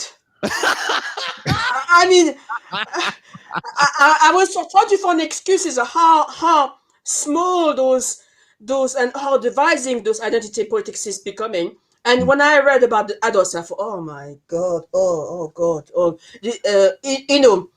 and one day we're going to have all these little minute groups, and we're going to fight against each other. And so for me, I'm against racial identities, not in the sense of you cannot see yourself as black, white woman, or whatever, but I'm against identities being used in politics to fight for resources, because you don't challenge anything. So racial identities, I also look at racial identities, national identities, cultural identities, ethnic identity, sexual identity, gender identities. They're all identities that are used to divide us and then to fight for a little resources, depending of which identity groups you support or don't support. This is not politics, and this is also anti-human in that sense, because you have to argue that each of individuals are determined by their identity groups that they support or they agree with, and their interest is depending on their identity groups. So if you're black, you have interests of black people. If you're a woman, you have interests of white women. A woman. If you're a lesbian, you are interests of the lesbian. This is anti-politics. This So is would not. you say would you say back to the original story that we were talking about, which again I think kind of encapsulates a lot of what you write about in your book, because also it takes place in academia, right? It takes place in the school system. So oh God, I totally forgot what I was going to say. I'm going to get off the screen. Totally forgot what I was going to say. I fucked around and read the chat. It threw me off. Well, I mean, the larger point is that I want to address the question that you said, Christine, is that you are opposed to race being the basis of a politics in terms of policy or demands or any of that nature. How then do you address the fact that we may live in an economic situation in which the harms of the economic situation have a disproportionate effect on a combination of race and class of a segment of society? In other words, if we're acknowledging that poor and working class black people suffer particular disparities or particular natures of problems with things like drug addiction, crime, adverse policing, social dislocation, family fracture, an inability to deal with jobs, I have no problem with a particular class-wide program that addresses the needs of poor and working class people. Does not mean that we should at least acknowledge the fact that people in certain particular localities, because of the historical way that they have been disadvantaged in this economic model, because of not only their class, but because of their class and race, may require a special dispensation of resources to address the way these problems affect them. I'm looking at. I'm looking at short term and long term. So, for example, if you're in a village and you want to have a train station throwing there, you're going to fight for the train station. This is a short-term politics, and you could say it's identity politics because this is your village identity as your identity as a village, as living in the village, and you're fighting for the resources that you want that train station to go in your village compared to the other village. So when it comes to black or working class, today it's the way I look at it is that you have identity politics that's been used for a long time, for last centuries. Because for me, identity politics is a politics of the capitalist society. You have identity groups and you're fighting for the resources. So if you're a black poor and you're fighting for a better life for you, you're fighting for the interest of a black group, of the black poor identity group. This is a short term because all you're doing is that you, as an identity groups, you're challenging another groups for the resources that you want for yourself. I'm not saying that fighting, challenging racism and challenging, opposing poverty is not important. What I'm saying is that it is all identity politics that is for short term. You're competing with other groups and saying, I want a piece of the pie. You don't change society.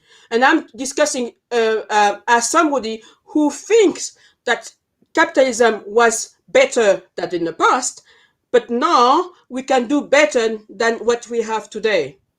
So my argument is always based on, I think humanity can do better, can have a society where individuals can develop, humanity can develop, than what we have today. So when we look at identity politics, that it's been happening since, actually, what I'm arguing is that identity politics that we have today, the politics that we have today is all identity politics, and identity politics started with the part of the establishment, the right, what the people will call it right wing or establishments or the elite. You're saying that as an aristocrat or as a bourgeois, you're fighting for the interests of the bourgeois. As a worker, you're fighting for the interests of the workers. As a black, you're fighting for the interests of black. And even if the left was talking about working class, when you look at their politics, it was identity politics for a long time. The blacks is the same.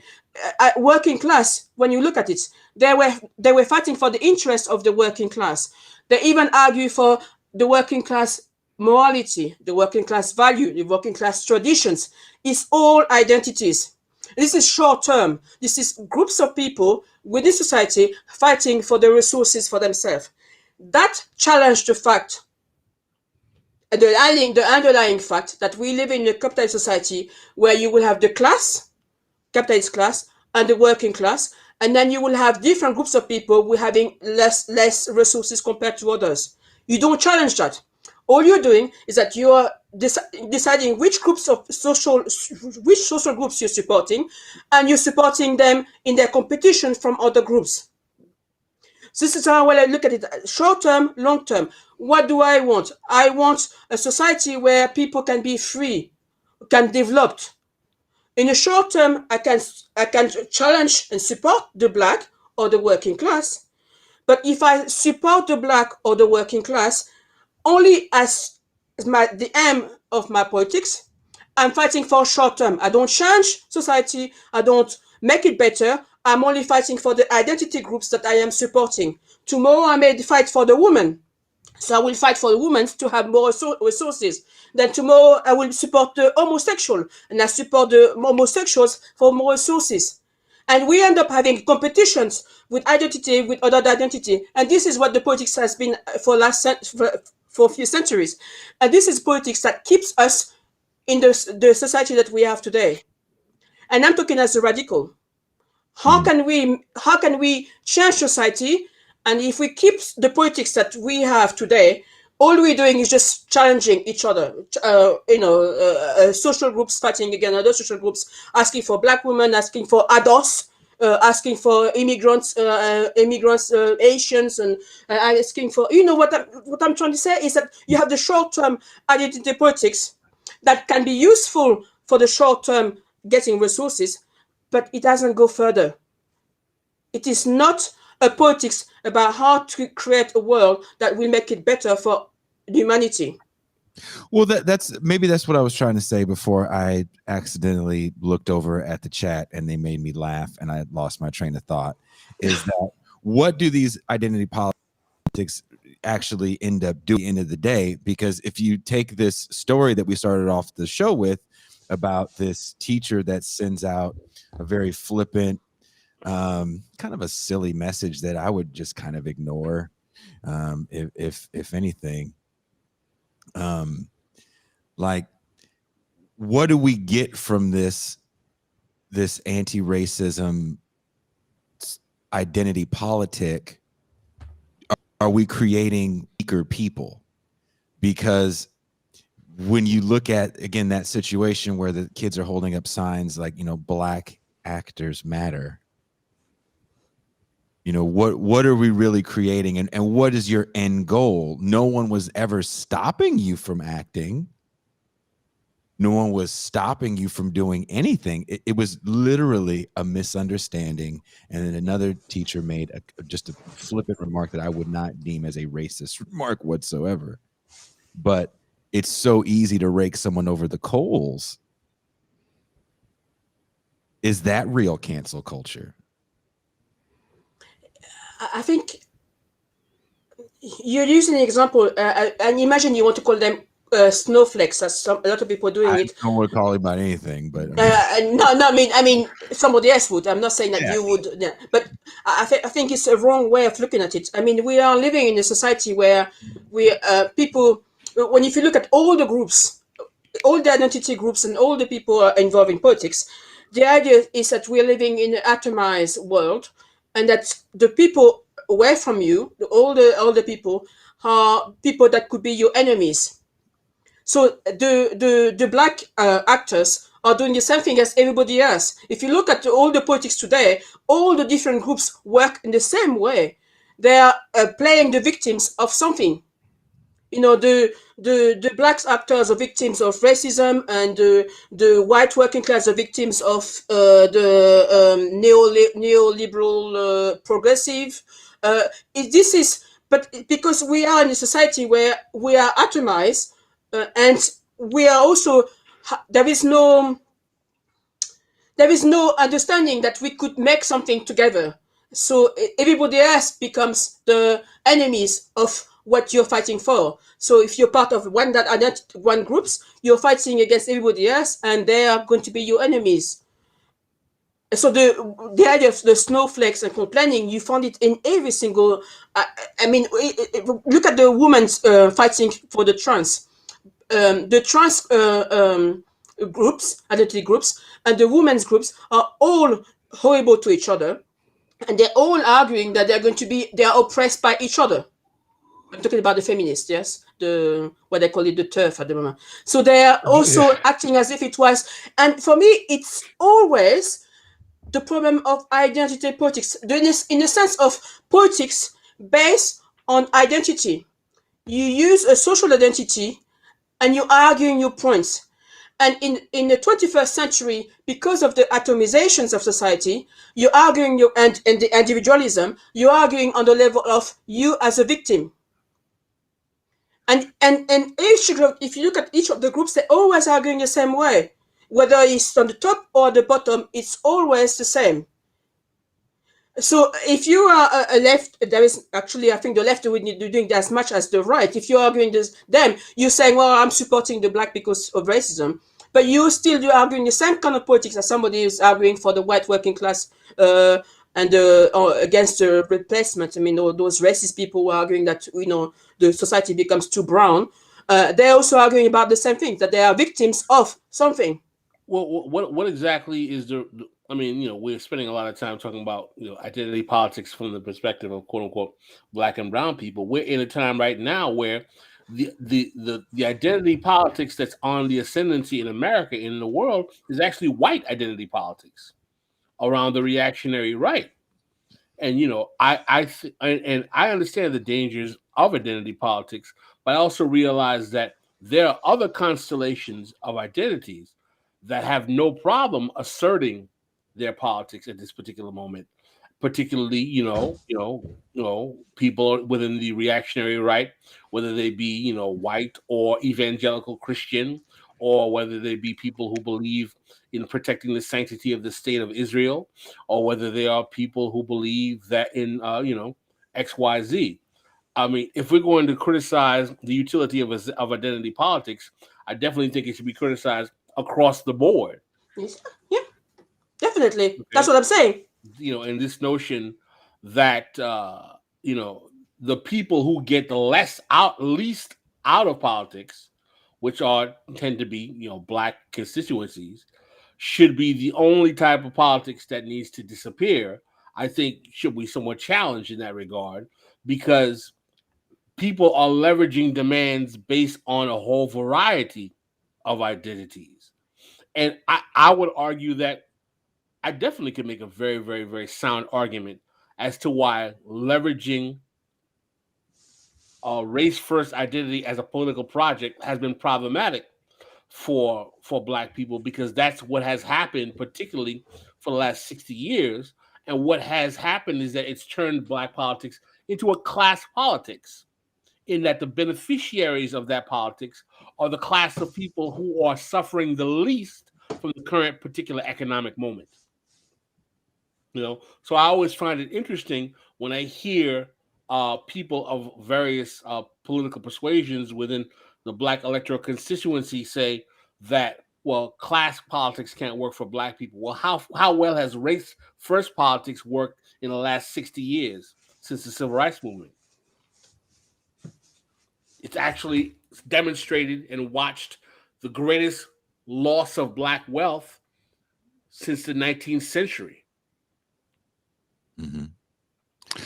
Well, I mean, I guess the divorce of at the very least a mass political education effort just to get these basic understandings, because I these things seem very obvious, you'd be able to point to the hysterical narratives, but it doesn't. I mean, it doesn't just I guess avoid the fact that I could right now, what is that? There's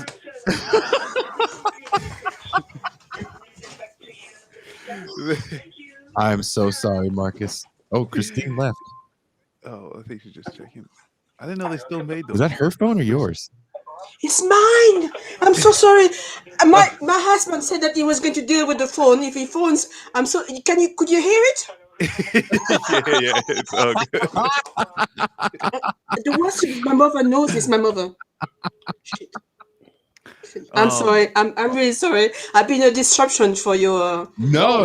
I guess it's just the audio only podcast episode is going to be hilarious. I'm going to have to give a very detailed intro explaining on everything people are going to hear, because they're going to miss out on all the comedy. From computer demons.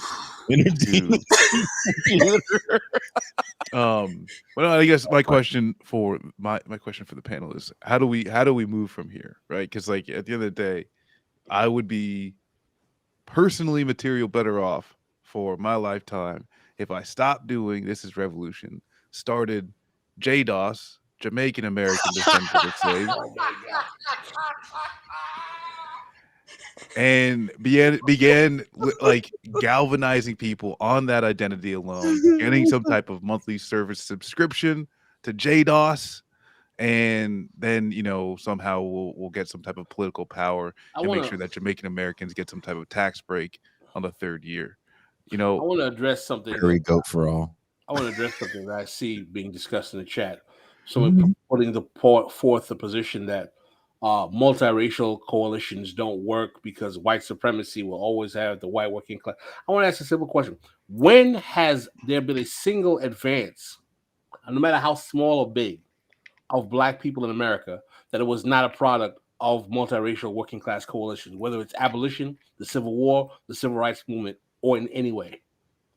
When has there been a transformation, a major transformation of the condition of Black people in America that did not happen because of a multiracial coalition of people working to make that happen.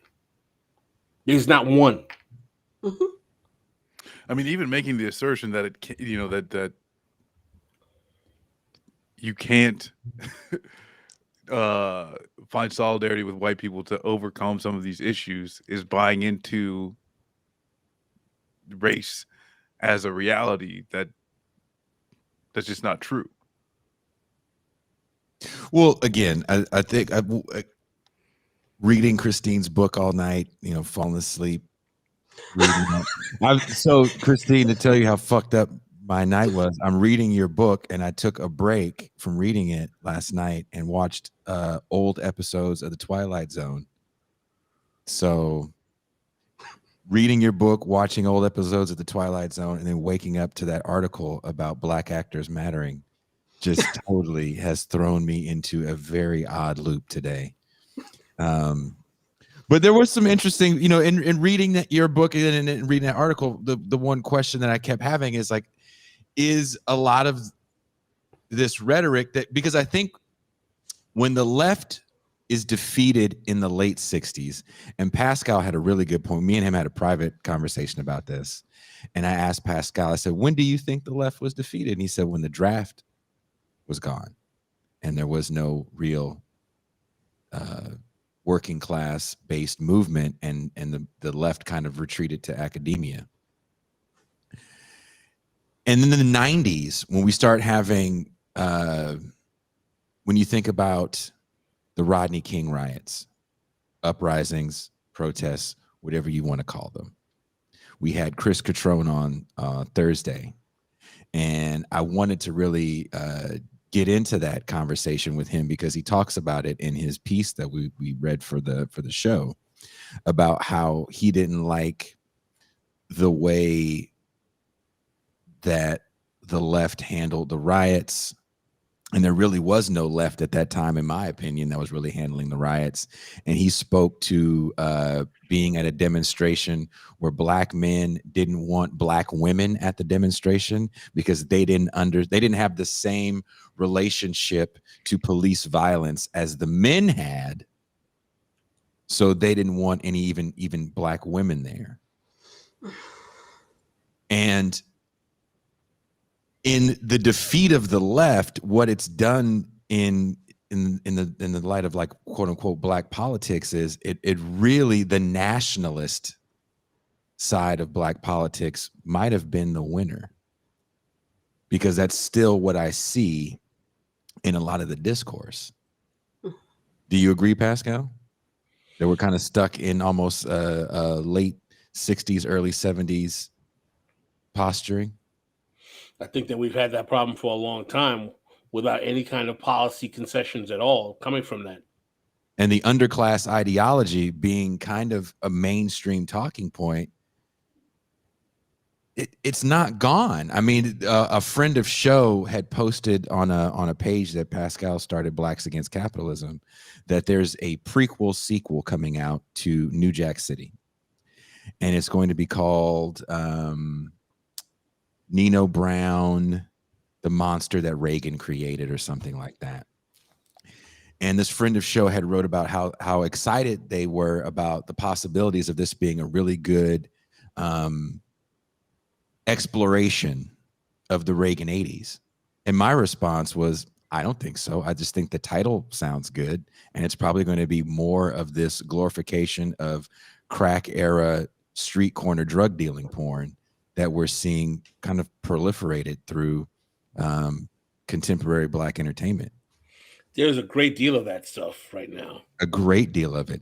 So coming out of the George Floyd protests is we're getting back to the underclass ideology. And so also for whatever reason, I went to sleep with fucking your book is like on top of me, and the TV is playing, and it's YouTube, and my YouTube is all fucked up, Christine, because I got to make these clips and I have to watch so much weird shit that my YouTube feed is not cool at all. And You have an interesting life. Oh, I don't like. I'm having company later, and if this person sees my YouTube feed, they'll be like, "Are you okay? Are you okay?" But anyway, all of a sudden, a news report from the early 2000s started playing, and it was all underclass ideology. It was about Black people. This was in the 2000s in New York, and it was the Black on Black crime narrative. It was an American Justice story from A&E. I have no idea why that showed up. I woke up to that at like 2 a.m. and I was this close to texting Pascal because I knew it would have been 5 a.m. for him, and I would have been okay because he should be up early, eating Wheaties and shit. And I was like, this. I had to check the year. I was like, this is like 2002. It's not that long ago. And the whole story was about these Black people just can't get out of their own way when it comes to gun violence, which again, here we are in 2021, that's still a narrative we're hearing today. Violence is a problem. We can't defund the police because these people just keep shooting each other. Mm-hmm. Black culture.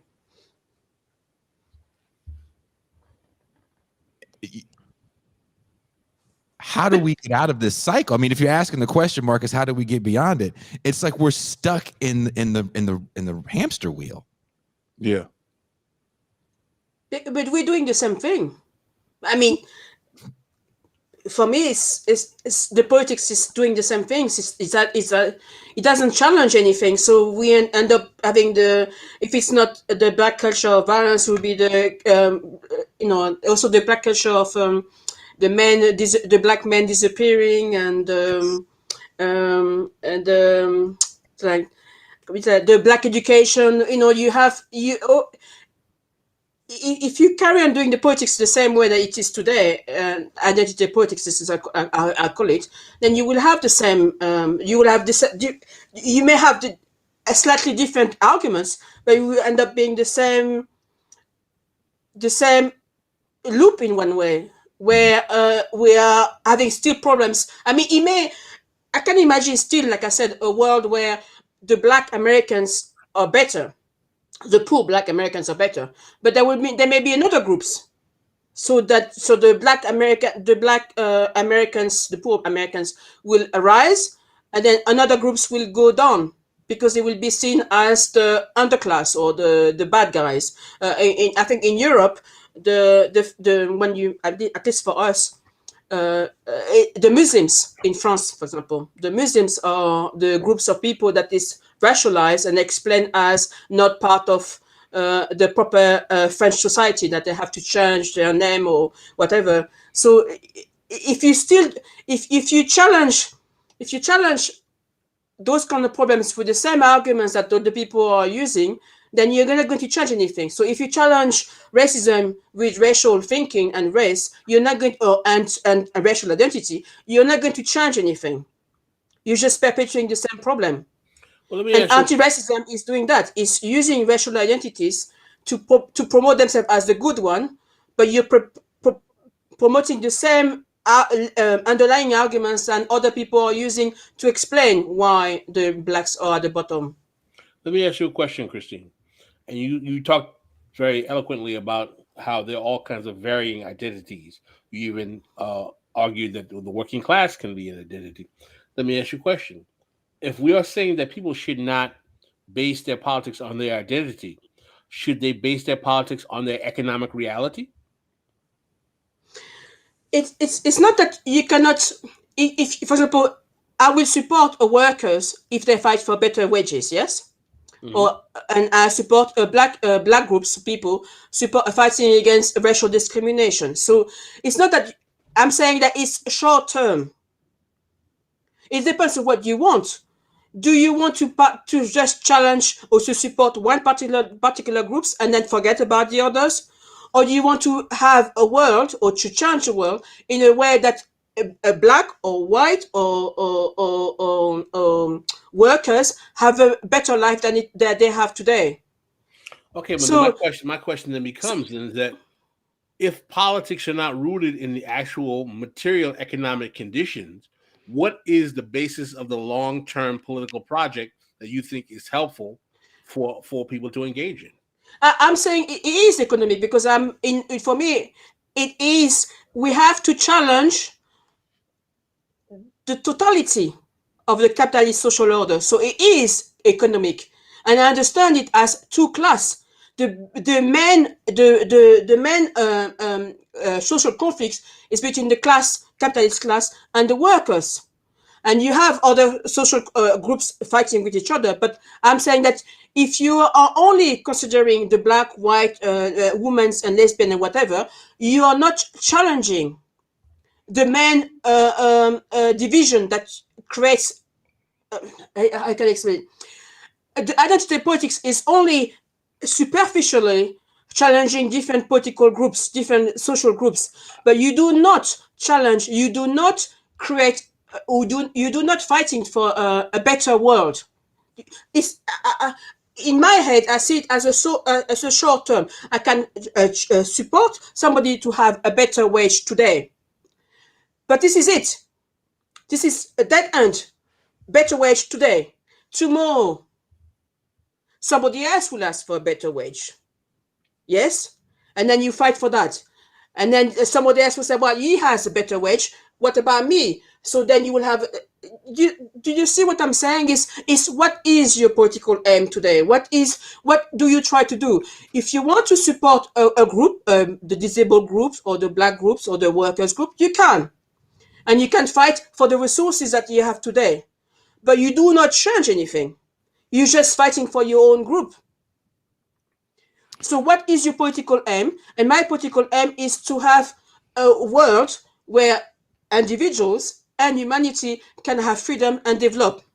So it means that I cannot only support identity politics, because for me it's a dead end. So if you don't fight for black, tomorrow it will be for Muslims, and then it will be for Jews, and it will be for white people, and then you know. It's, for me, it's, you have to look at what do we want in life, what do we fight, what are we fighting for. If you want to fight for a particular identity groups, please do. But if you want to have, if you are supposedly a Marxist or a left person, and you want to have a society, so not a capitalist social order, but another social order where people will have a different life, then you will have to find the politics that goes against that. So to challenge that, working class politics can be useful, but unfortunately, working class politics is becoming an identity politics, because you're fighting for the interests of the working class. When if you were a Marx, you were fighting for the interests of the working class to challenge or to destroy the working class. If you want to change society, you're fighting for the abolition of class, not for the interests of the working class within capitalism. You don't want to have a better life only for a working class, but you want, you're using the interests of the working class to challenge and destroy class itself. But I think that's the problem, right? It's a lot of people that like to wear the hammer and sickle shirts and be all about it, but ultimately they're Democrats who just want a better material conditions for themselves. He ended up being that way. I don't know if you saw, you got a super chat from Mike V for Vendetta. The idea is to challenge the anti-black policy with a more equitable policy to prevent other groups from being subjected to what impacted black people in the first place.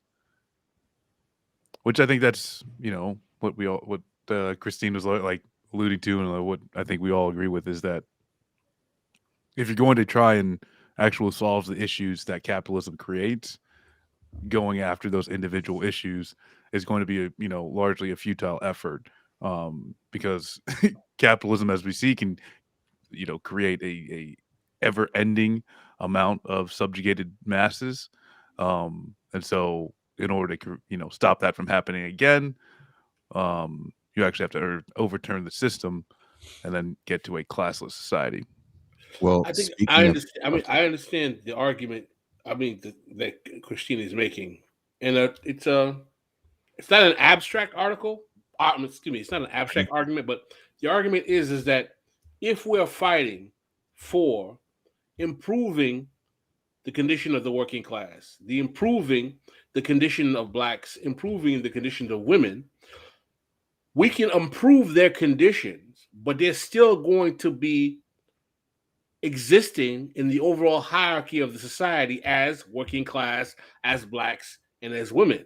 And what you're saying is that the overall goal should be to neutralize the hierarchy that requires them to be categorized as quote unquote working class or black or women overall, and simply be able to be viewed as human beings who can function with a quality of life in society that denies the precarity and immiseration that is normally demanded in a capitalist system. Am I correct in my assessment? Correct me if I'm wrong in the way I'm categorizing what you're saying. Christine. Yeah, okay. Yeah, so, I was thinking, sorry. Christine. It'll get you every time. No. So you have, it depends for me, it depends of what you want. We have a capitalist social order, and I am not anti-capitalist just because I'm anti-capitalist. It's not. I'm not one of those anti-capitalists saying, "Oh, let's go back to living in nature and go back to the past." No, for me, we have a society today called capitalism that gave us something for humanity. Now, my understanding is that because of what we are today, we can do better what we are. For example, I was writing something on Facebook, and I was looking at the cooperation. Capitalism allow humanity to cooperate to produce more. The human cooperation is a very important part of humanity today, and it's something that I would like to keep, because this cooperation allows us to produce more and to have better life. But we also realize that today in capitalism, the way it's organized, it's preventing human development. So, for example, because of the way that we are selling our labors, the workers, we don't have the relationship between me and what I'm doing. It's not direct. So I'm saying that I think we are in a stage where we can do better than the social order. So now, how can we do that? The better the social order is, for me, a classless society. Because without the workers, without the alienation between the labor, then you have better society. If I'm in a capitalist society and I have different groups and I'm supporting only the politics of the black just think about it. Why would I support the black and then tomorrow not the black woman, and tomorrow the black woman lesbian, and then like I say, the more and more people becoming more and more small groups. So why should I support the black woman and not about the white male? They also want to have the interest. So if you're only doing your politics on that level, what I call identity politics, which is politics of capitalism, if we only do that, all you're doing is doing that. You're fighting for the resources within the world. I do not want that. It's short term. You basically, it's bourgeois politics, identity politics, whether it's for black interests or white interests or aristocrat interests, it's bourgeois politics. It's politics that keeps the status quo. And for me, my interest in politics is that I believe that humanity, that's why I'm also really against the notion of race. I believe humanity has the ability to understand and to act on the world and to change themselves. And as long as we keep the politics that prevent us doing that, this is wrong. Well, what is the first step? And I ask this question to everybody on the panel. What is the first step for us to get beyond where we are and to start thinking beyond race? What is the first step? Beyond race. I mean, in the book and what I'm arguing, I'm one of those people who are arguing that we need to challenge the notion of race. But it's not only on the level of ideas, because there is now more and more people who are arguing. I mean, I won't give names, but there is more and more individuals who go and said, let's forget about race. We're all human race. And I don't think it's right and it's wrong. I think it's just too superficial because they are saying that the problem of race is all about our mind, and if we all forget about race, everything will be okay. But race is real. It's not a biological category, but it's a product of history and our social circumstances. It has effect on people. You cannot just say forget about race and then just everything will go away. But you have to be, for me, is what we need to do is we have to think about what do we want, what is our aim in politics, what is our aim in life. Do we want to support only one group, or do we realize that the problems today is a social problem, i.e. the capitalist social order that we have to challenge, and then we have to challenge by challenging the politics that keeps the social order the way it is. So we have to challenge all the conservative politics that you can find from the left to the right, because I think the left is as conservative as the right. The politics of the left keeps the status quo, keeps the social order. The politics of the right keep the status quo. Unfortunately, the left is always seen as the most radical, when in fact their politics, when you think about left, use identity politics. This is one of the most conservative politics you could find, and the left are quite happy to use it, and it keeps the social quo. It doesn't challenge the social order. It doesn't challenge a society that is divided into two classes, capitalist and working class. It doesn't challenge a society where the people cannot be free, cannot develop themselves, and cannot be free. That is the aim, I think. Is what is the aim for humans? What is our goal? What is the possible future? And we live in a world where the possible future is that we can go further than what we have today. So we are anti-capitalist because we understand that capitalism today is a barrier for humanity. And the politics that we can do in short term and long term has to be in relation to that future. It's what we want to do. So I can support anti-racist politics if it's anti-racism. So if a black and or other groups don't have the same, for example, immigrants, for example, a lot of people call themselves anti-racist, but completely forget about immigrants, especially when you look at America. I mean, how many anti-racists discuss the status of immigrants in America? Because they are dividing into this black Americans and the black non-Americans and then the immigrants, and this is just identity politics. If you don't support, if you can support different groups, but you don't challenge. If you want to challenge the social order, then you have to see which politics help you to challenge. I think I lost my thing, but anyway, I talk too much. You make me like. I'm thinking. Anyway, I'm shutting up.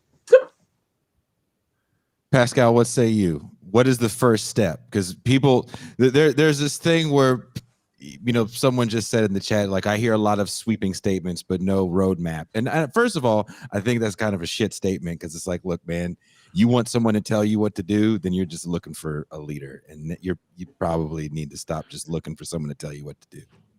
Like at some point, the critique should lead you in a direction where you start to see, okay, well, maybe I need to go down this road. For me, the first step is always that we have to organize the people who are not benefiting from the current politics and economy that we have in the society. So we actually physically go in those spaces and sit down and talk to those people about, what exactly is their condition and why the current political and economic reality is failing them, and explain to them how there is no limit to the options that they have in terms of demands, and all it's going to take is them being willing to be organized and mobilized to challenge the existing system to meet the demands that they want. I mean, that's the first step for me. And what that means is creating a politics where we say that, okay, the current social order, as Christine says, economic social order, where we have Fortune 500 companies that have more sway and influence on policy than American citizens, is the problem. Where we have people who are being paid literally at the same rate of wages that they've been for 45 years is a problem. where we don't have the capacity to have quality education. I mean, there's a variety of material situations here.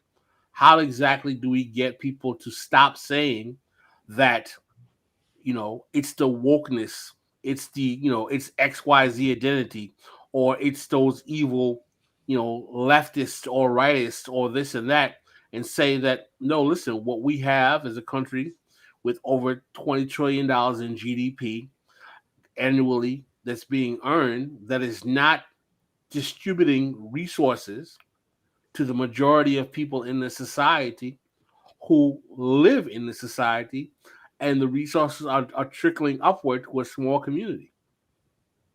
That's basically where I would start.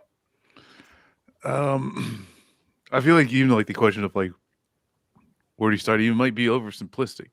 I think there's like a recognize where the overall left is, which is a fragmented group of individuals within the United States at the very least.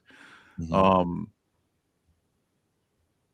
I guess ask yourself some questions as far as like the basically of like where is the goal? Because at this point we don't have an organization able to even influence society in a material way. So when we talk about first step of just like building an organization that's able to do so is one thing. But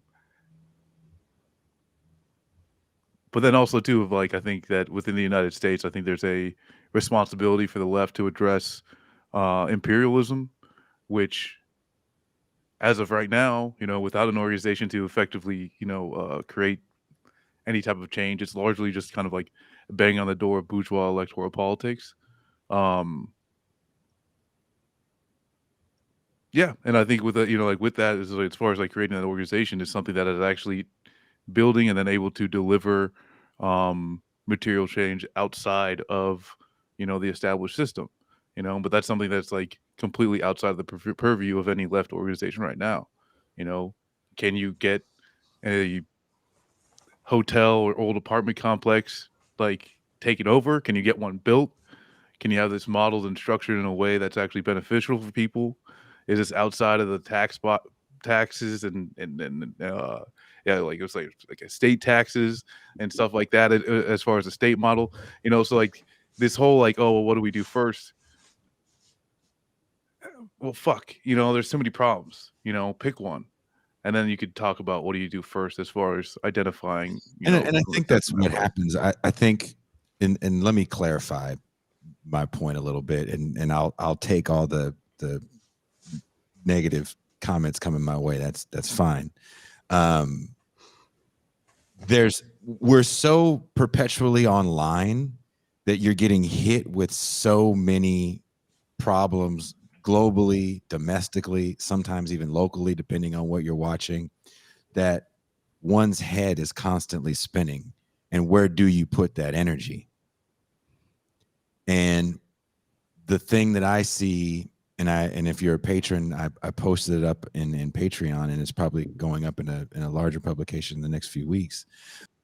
My kind of look at the leftist Twitterverse, BreadTube podcast sphere, where the parasocial relationships sometimes we have with these people turn them into de facto leaders of kind of online movements. Yeah. And people get involved with hashtag armies, and then it becomes like, this is real politics. And that's why I think that story was also so interesting to me about that school in the drama class in Coastal Carolina, because these people were really not really involved in any kind of real politics, but they really thought they were doing something. If I have the power to get a teacher fired for a reply all email, that might have been dickish, but it wasn't racially offensive. Yeah.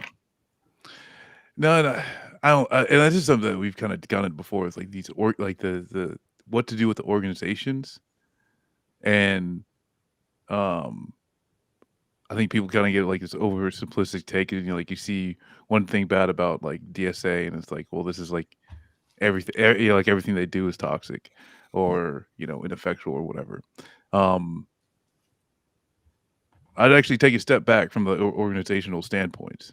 Join organizations within your community that are doing revolutionary work. Do that. Whatever the name of that organization is, I don't fucking care. No one should. We need to be like results based, not, hey, don't join this because I had a conversation with someone online who who now is a representative of that whole organization.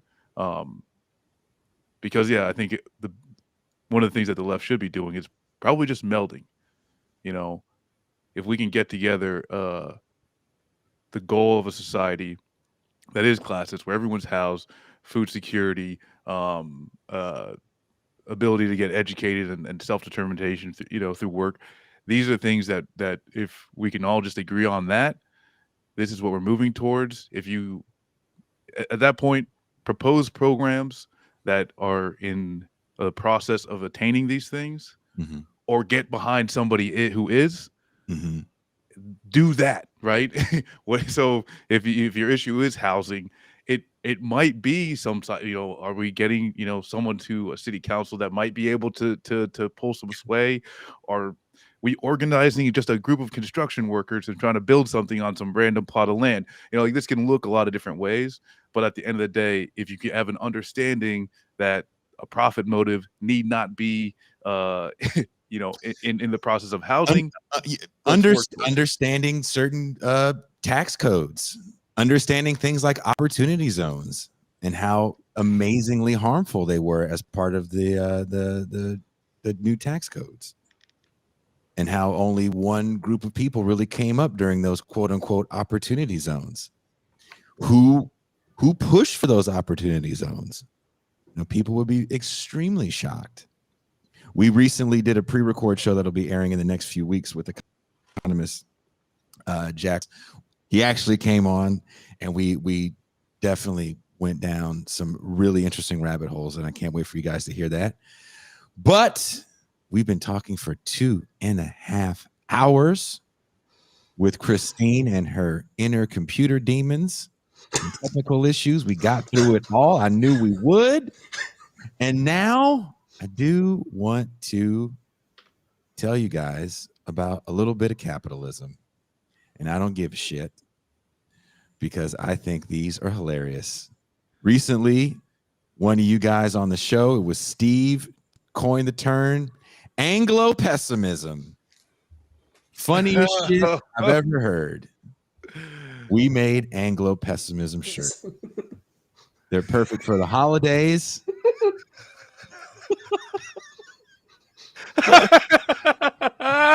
Get them while they're hot. We also have some other shirts. You show me a capitalist, I'll show you a bloodsucker. The ruling classes tremble at a communistic revolution. Amazing. Can you guys still hear me? Yes. Oh, you can still hear me? Okay, because I got the message that I got disconnected. Okay. But the Anglo-pessimism is my favorite, mainly because I don't think people thought we were really going to make that shirt. I was like, oh, we are making that shirt. Don't you worry. We're making that shirt. Christine Louis-Dit-Sully, thank you very much for joining us. Her book is called Transcending Racial Divisions. Will you stand by me? It is out now. Thank you very much for inviting me. You for taking the time to talk with us. I know it's a little later where you are. And instead of just cartoons that we usually go out with, there was an intro clip that we made for one of our crisis and Black politics shows. Bless you, Pascal. I saw you sneeze, even if you muted. Saw that. You got to close the camera. I'm sorry. I don't know you, Pascal, but I love your very straight face when he's laughing. Between the two, it's just like, so I'm going to be laughing all night, thinking of you three. Well, I'm glad you picked up on that. I'm gonna have my JDOS merch. here pretty soon. Christine, you'll get a free one for the inception of the idea. But I think JDOS tracksuits. That's going to be very powerful. He's Jamaican, so it'll be Jamaican descendants of slaves. Jamaican American descendants. Oh, so Jay, like seriously, JDOS. I was trying to share a screen and my computer's not letting me for some reason. There we go. Can you guys see that? Yes. So we did a clip for the Crisis in Black Politics, and part of the clip that I took is from the actual Gary, Indiana convention in 1972.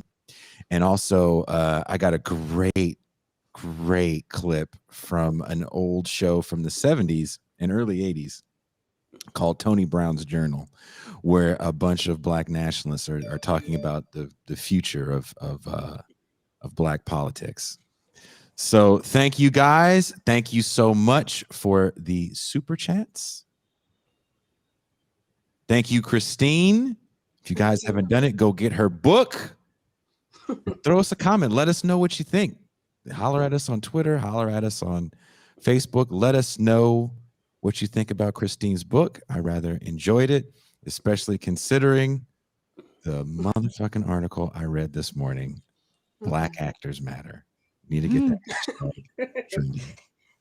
I'm all for it. So here you go. Oh.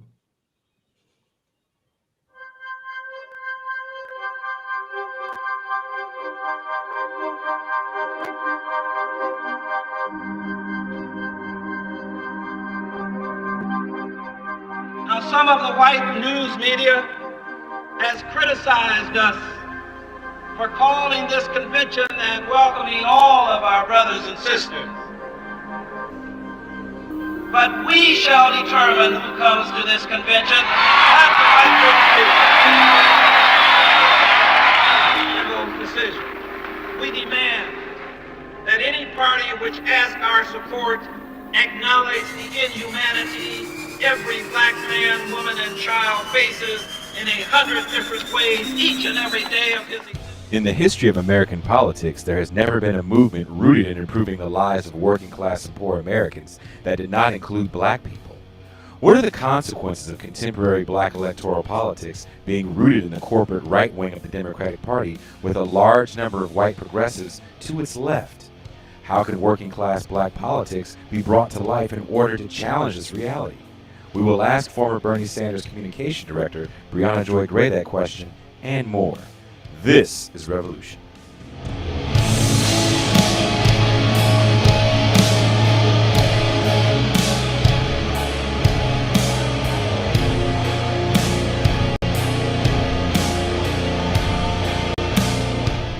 It could very well be too late for the Black man in America. Probably the next 5 or 10 years will indicate whether or not the Black man can survive. Our struggle for survival is a very real struggle, and the white man has prepared genocide for Black people. Unemployment, the Black man is no longer necessary. Unemployment is going to be a way of life for Black people. We are going to face increasing dangers and problems as the days pass, and we're totally unequipped as Black people to deal with them. We're a part of a slave culture. We have no preparation. We have no Black institutions capable of dealing with white racist institutions designed to serve only white people. We must deal with the problem that confronts Black people by building Black institutions, by understanding that only a separatist position is a viable position for Black people. Any organization or any leader in America who today advocates integration is a foe and an enemy of Black people and their survival in the coming years. The Congressional Black Caucus, composed of the 13 Black members of the U.S. House of Representatives, believes that we are on the threshold of a new era of political power for Blacks, not only in America, but in Africa and in the Caribbean area. We feel the survival of Black America is threatened by racial schizophrenia that plagues a great portion of Black leadership. Malcolm called this problem the problem of the house nigger against the field nigger. Its destructive ramification exists yet today. Black masses are governed and led by an elite few who have split loyalties between their Black and white families. These racial schizoids are leading us down the path of racial genocide through the propagation of forced integration and the calculated assimilation. Black people could very well disappear as a people and certainly lose all prospect for black political, economic, and social power and unity. It's getting close to election time, so I thought I'd drop in on my favorite project people, the Evans family. And, of course, my warmest and heartfelt greetings and salutations to you two, Winifreda.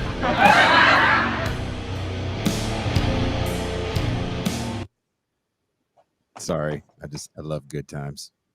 Anything I can do to put good times on a show, I'm going to do to put good times on the show. So thank you guys for watching. Go get Christine's book.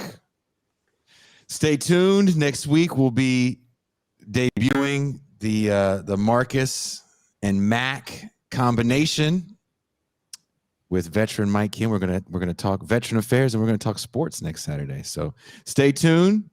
Thank you guys very much. Here's some cartoons, and we are out.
Totally forgot. For those of you that are watching on Twitch, I'm going to be on Kenzo Cerbata's show right now on Twitch.